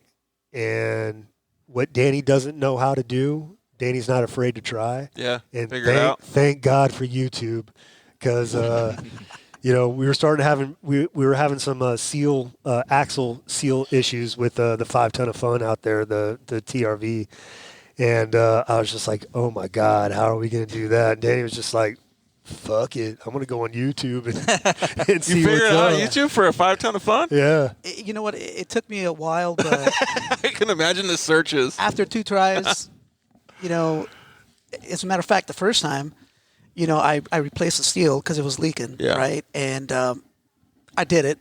And then I think probably literally 4 days later, we took off to Salt Lake City or Utah? Utah. I mean, Reno. Reno. You know, and I was like, oh God, I just, I hope we make it. I hope the tire doesn't fall off, and so we got up there, we got it, we made it perfectly fine, and then we had to come back, and I was like, all right, we made it here, now let's make it home safe, and came back and it held, and then we took it to Utah and then back to Vegas, and so that thing starts leaking. And the first thing Danny says was, it wasn't that tire. I did the other one. Oh, shit. I'm like, no, bro. No, it was definitely that one. He's like, all right, I'll do it again, whatever. Yeah, you know what? Like I said, I have so much fun just coming in and, just seeing, when we do these giveaways and seeing veterans, just seeing that smile on their face, man, to me, it's like, I contributed to that. It's probably has a feeling like no other. It is. It really is, and like, how we were talking about earlier about this is the cards you got dealt, well, this is my cards that I got dealt, you know, and to be honest with you, I wouldn't change it for the world, I'd like to expand on that statement a little bit, though. So you say that there's a hand you got dealt, right? You guys are turning it around so that a lot of the people that you help don't have as hard of a hand to deal with. You're giving them a better hand. Right. So it's pretty bitchin' to see whether you guys feel like you were dealt that hand or not, like what you said. You're still getting a little bit of gratitude from those people and giving back to them. It's not hard to do kind things. Not at all. It really is. It's harder to do mean things. Exactly. and it's just I'm lucky to come from a place, be in a position where we get to give back. Yeah. And I tell people all the time, I served with the best men and women that America had to offer. Yep. Period. The best people that America had to offer. And this is just our little way of giving back. Yeah, I'm sure these guys would say the same thing, too. We gave a little to Mitch. Mitch gave back to Frank the Tank, and he's helping us now. And it's just, we got Nate, who's just the son of a injured vet, but he's giving back. And it's important, it's important, and it's easy. It really is. And it's fun. What are some of the to break the seriousness, what are some of the funniest things that you guys can tell me about what's happened with Rob here in the shop? Why I read some of these comments. I got the moniker Clueless Rob, right? All right. Hashtag Clueless Rob. He's not allowed to say it, though. You guys have to say it. So Rob, like I love Rob, he's actually my shop wife, and so Rob comes out here, so I'm working on something, right? Rob comes out here and he's like, hey, Danny, well, let's do it this way. And I'm like, all right, let's go through this, Rob. So we start doing it his way, and then anyways, when he sees it doesn't work, he just like, okay, I'm done, I'm out of here. And I'm like, all right, just go back, go back to your office, and I saw him do that once already. Go back to your office. Yeah. And then go back to your office. I mean, you know what? Being here is just so much fun. It's one thing, like we talk about the camaraderie, and man, like I come here, and I don't get paid, right? I come, I'm 100% volunteer, and man, I wouldn't trade this for the world, honestly. Like I said, working with Rob and working with other veterans that come in, on their own time and just want to help and volunteer, and yeah, just seeing everything that happens in the shop. Like I won't ever forget this till the day I die. First thing Rob asked me, like I said earlier on the show, how are you feeling today? I felt like, well, you ain't gonna get any sympathy from me. So that's perfect. Like that's it. So I won't ever forget that. Thank you, Tom Land, for the kind words for myself. I can't see her name right there, but she said the camaraderie. Oh, Chris. Man. Chris did. So thank you very much, Chris. I really appreciate it. We're going to have to figure out some different audio equipment so we can get like everybody jamming in, like chiming in. It'll be pretty cool. Man, I want to pass a microphone around so bad now. We can pass the microphone right here. They just can't hear it, though. Ugh. I didn't have enough connectors. But horrible. Maybe one of these days I'll get my shit together, get this show like actually working good. So we all, we used to like funny things that were said in the shop. We used to write them down on a dry erase board, but we had to erase it because some of them were pretty. I can only imagine what was on there. But the running joke always was if you came in and there was a mess of tools by a vehicle that was Adam Fitza. Adam Fitza, would never put anything away. Mm-hmm. If you went into the toolbox and you pulled out a broken tool, that was Danny. Danny freaking Danny put it back. Danny loves to snap tools and then just be like, "Oh man, we can still use it later. Somebody else can do something." So for a while there, I used to have to, like, every Friday morning, I'd have to go through the toolbox, pull all the broken tools out, set them aside just so we can go make a run to get them replaced and everything. Like when the dog does something bad and you got to like show him what they did wrong. He tore up a pillow. Danny, come here. Well, you see that? I have 2 spray bottles over there. So when Rob comes out, I spray him in the nose. Get back in your office. Get back in there. Get back in there.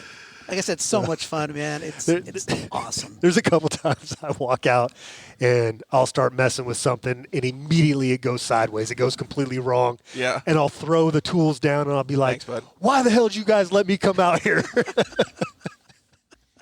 So any vets out there or anybody watching, if you know any vets, if you're a vet yourself, you want to be a part of what we got going on here at Warfighter Made, reach out to us. My email address is robert@warfightermade.org. Danny's is danny@warfightermade.org.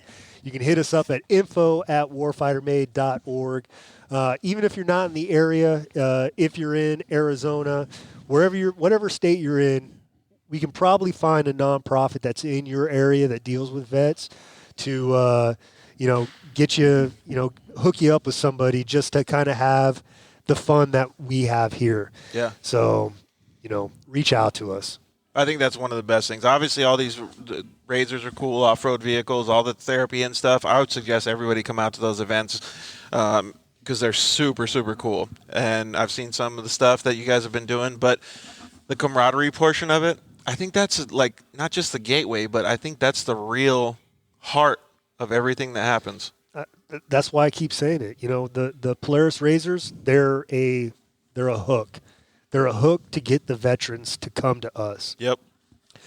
The adapted vehicles are a hook to get the veterans to come to us so we can assess where they're at in their transition from military life to civilian life, right, and kind of help guide them.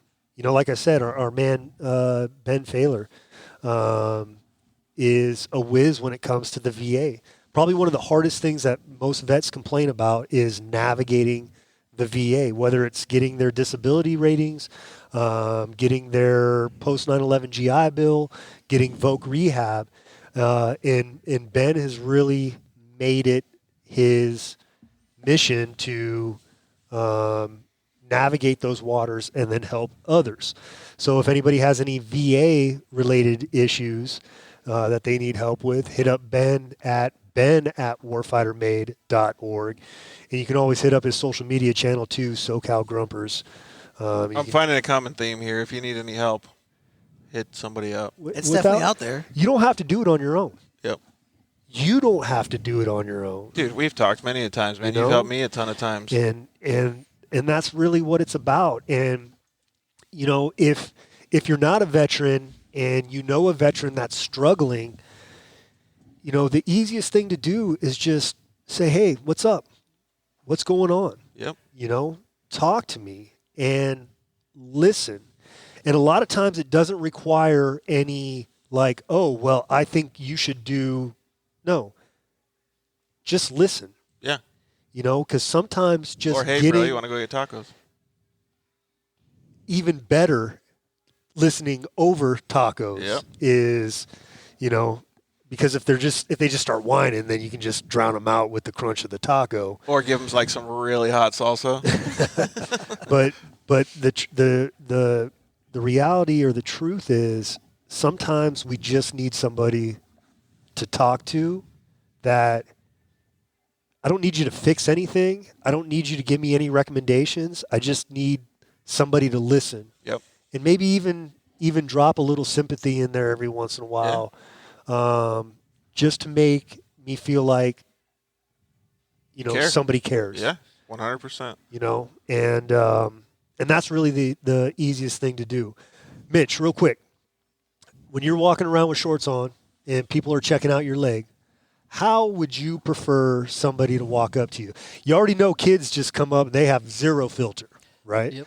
But like the adults, I've had adults come up to me and say, hey, that amputee over there, how should I approach them? And I'm always like, well, approach them like they're a normal human being. Yeah, I get approached, by adults, and they ask about it because they have a leg gone too, and they're wearing pants. Mm-hmm. And they'll ask, what kind of prosthetic do you have? What kind of knee do you have? What's this? Where did you get this? How much did this cost? Or where can I go to get help for this? Yep. And What I'm saying is some people have a natural curiosity.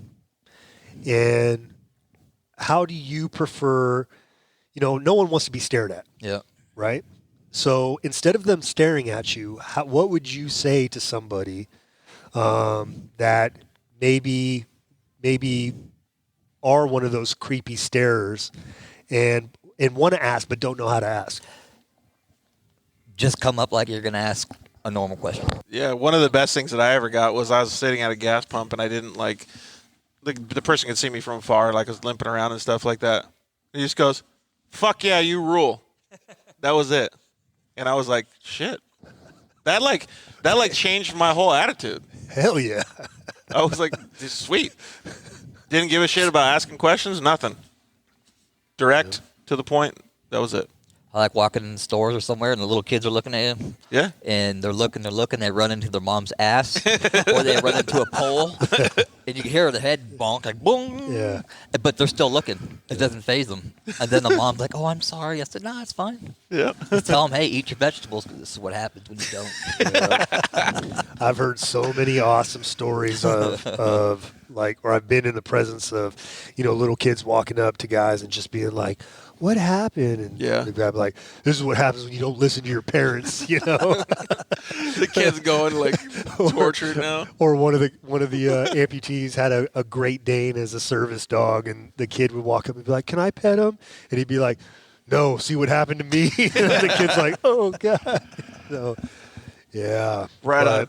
Well, we're running out of time. Let's button up with the questions with the boys. Yeah. So what do we got coming up next for off-road races? Well, we have February 22nd. We have our, pretty sure you guys covered that, but we have our adrenaline therapy Saturday. Can't wait for that. Glen Helen Raceway? Nope. Had a little bit of a misunderstanding with Glen Helen. Oh, that's right. You had switched it to the one in Anza. We are now using Wrecked Fence Off-Road Park in Anza. February 22nd. February 22nd. And anybody who wants to know about the little misunderstanding, I made a video about it when they canceled on us. So that was actually the politically correct version of it. But, we've kind of cut out all that crap now. So we're using the Wrecked Fence. I'm interested to go see this new place. I want to actually check it out. I don't think I'll be able to do the February one, but after that, I'm so in. Yeah, it's a cool little, it's basically a backyard built track. It's on I wasn't talking about the track. I was talking about the camaraderie that we've been talking about. I just want to. That's what it's all about. I just want to fuck with everybody when I get out that's there. That's what it's. Yeah, you as think long as you know, can take it back. You think you know. I love it. You think you know how to fuck with people. I love it, man. Oh yeah, it gets real out there. Cool. Yeah. I'm stoked. So we got the adrenaline therapies, and then we have the Mid 400 coming up. We're going to be participating in the When's military challenge. It's March 3rd to the 8th. Okay. Regional series. The regional, coming up, next month, right? The end of February is going to be the first race at Glen Helen. Yeah, so when you say the regional series, the Southern California Lucas Off-Road Regional Series. That's correct. So that car might be in it, the one right behind you, the Predator. Well, that car will definitely be in it. We're not sure who's going to be driving it yet. Well, that's a good thing. It's ready. All the vehicles are ready to go. And then Danger Ranger 2.0, Rancho California Auto Repair is creating 2.0 for us. Be ready by the race. And that's the intent. And if it's not, no harm, no foul. Yeah. because if we haven't tested, ideally it would be ready for Adrenaline Therapy Saturday on February 22nd, so we can take it out and do a little testing with it. But if it's not, no harm, no foul. Shakedown. We'll do the next regional in March or whatever that date is. Not a big deal. And then what else? April. Then we had the Baja. The Mexican 1000. Mexican 1000. The Nora. The Nora, yes. And we'll be unveiling the Humvee there. I don't know if how much we can actually see of it, but you can actually see the rear of the Humvee over there. Say hi, guys. Yeah. So that Humvee will be out there. They're putting a roll cage and stuff in it. That thing looked really cool, man. Yeah, our man Costa is helping us out with the cage. So, yeah, and then we finish up the Lucas Oil Regional Series, or basically the summer months is the Lucas Oil Regional Series. We continue with the Adrenaline Therapy Saturdays, but we take the summer months off just because of the heat. Yep. And then we're going to be out there with Tac Gas Fuel Your Brand, they're hosting us for an event. They used to do a Shoot It Live, which we'd go up to Hiawatha, Utah, and Tac Gas they had miniguns and armored personnel carriers and helicopters and they had suppliers out there with all kinds of automatic weapons, suppressed weapons, suppressed shotguns. I mean, it was Danny's just all smiling all hard over there. Woo! Yeah, it's for a reason. Stoked on it. Danny went from shooting at helicopters to shooting out of them. Anyways,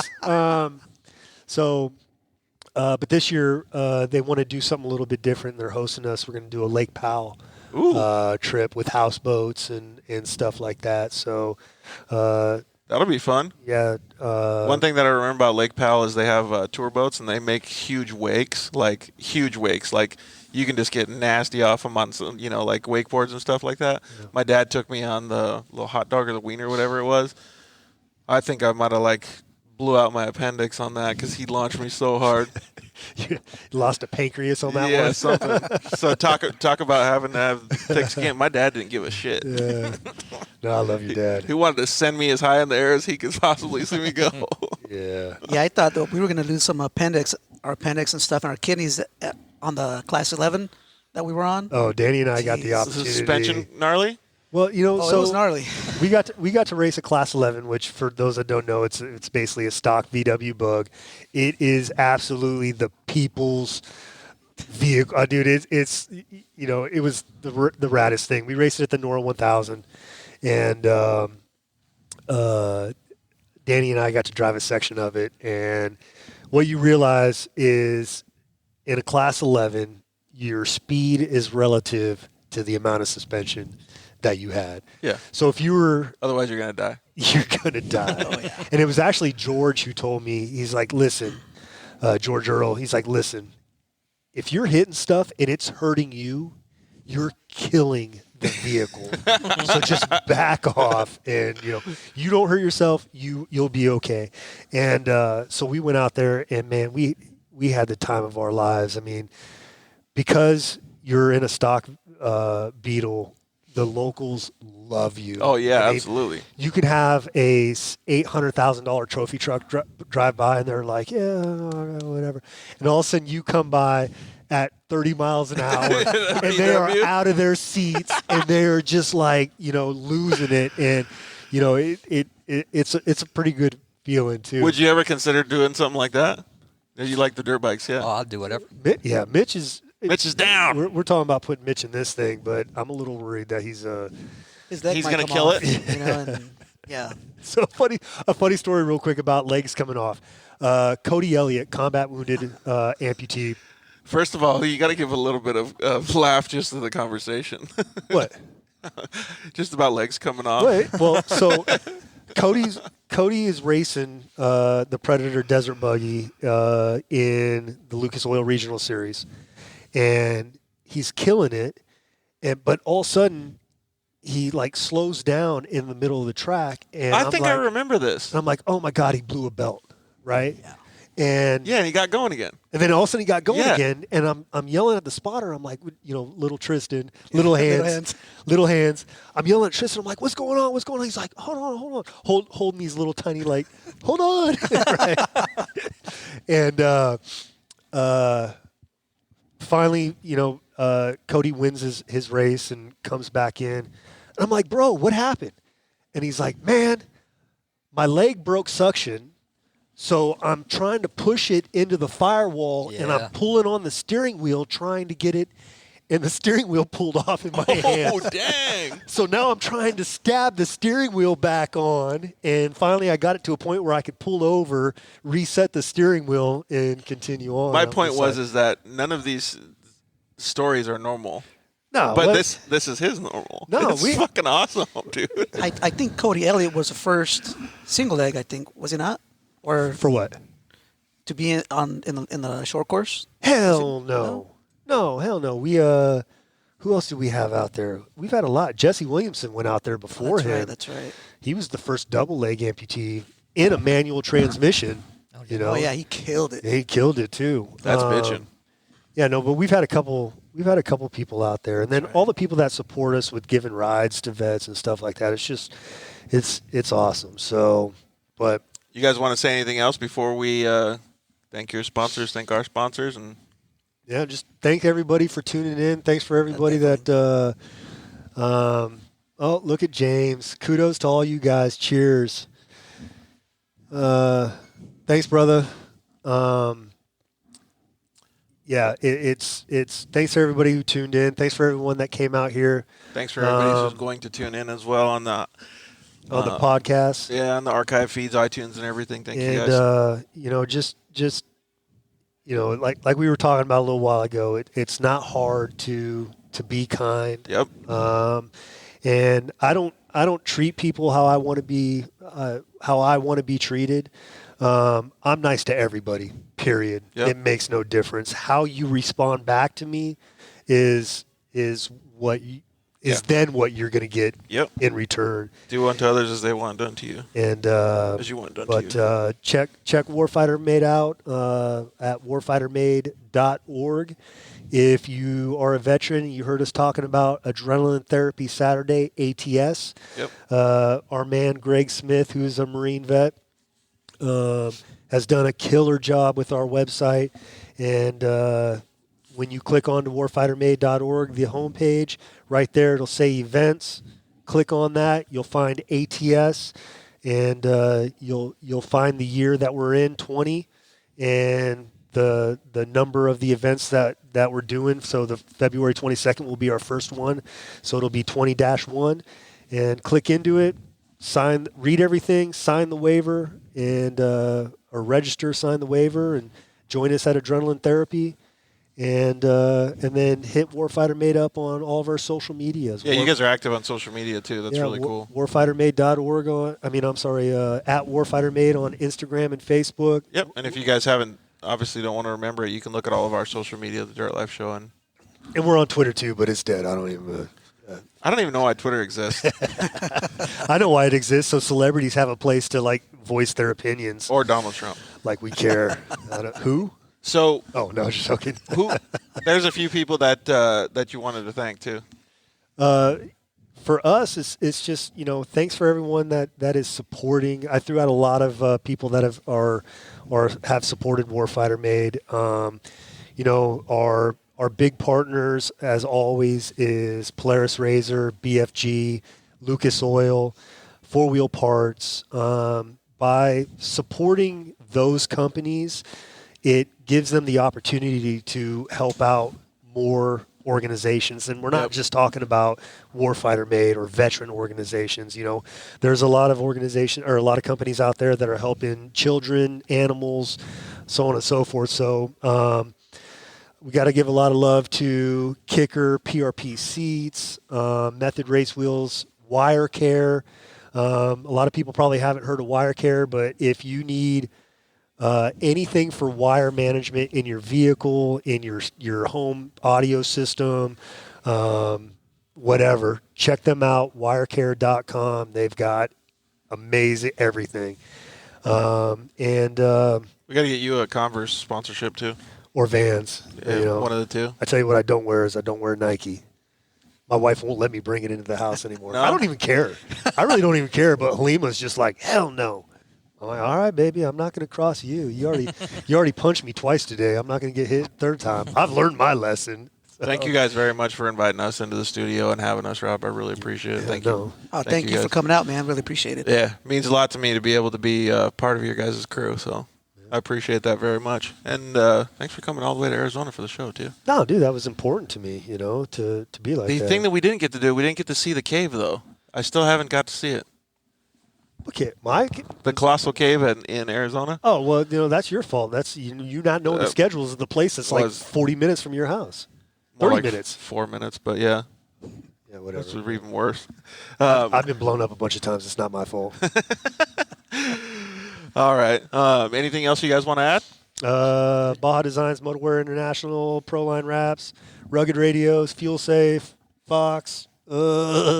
Especially want to give a shout out to Gary Hogley, man. Gary Hogley, you're the man.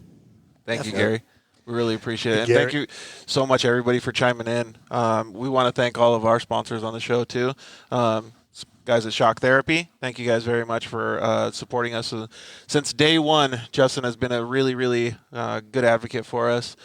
And you can use the code DIRTLIFE.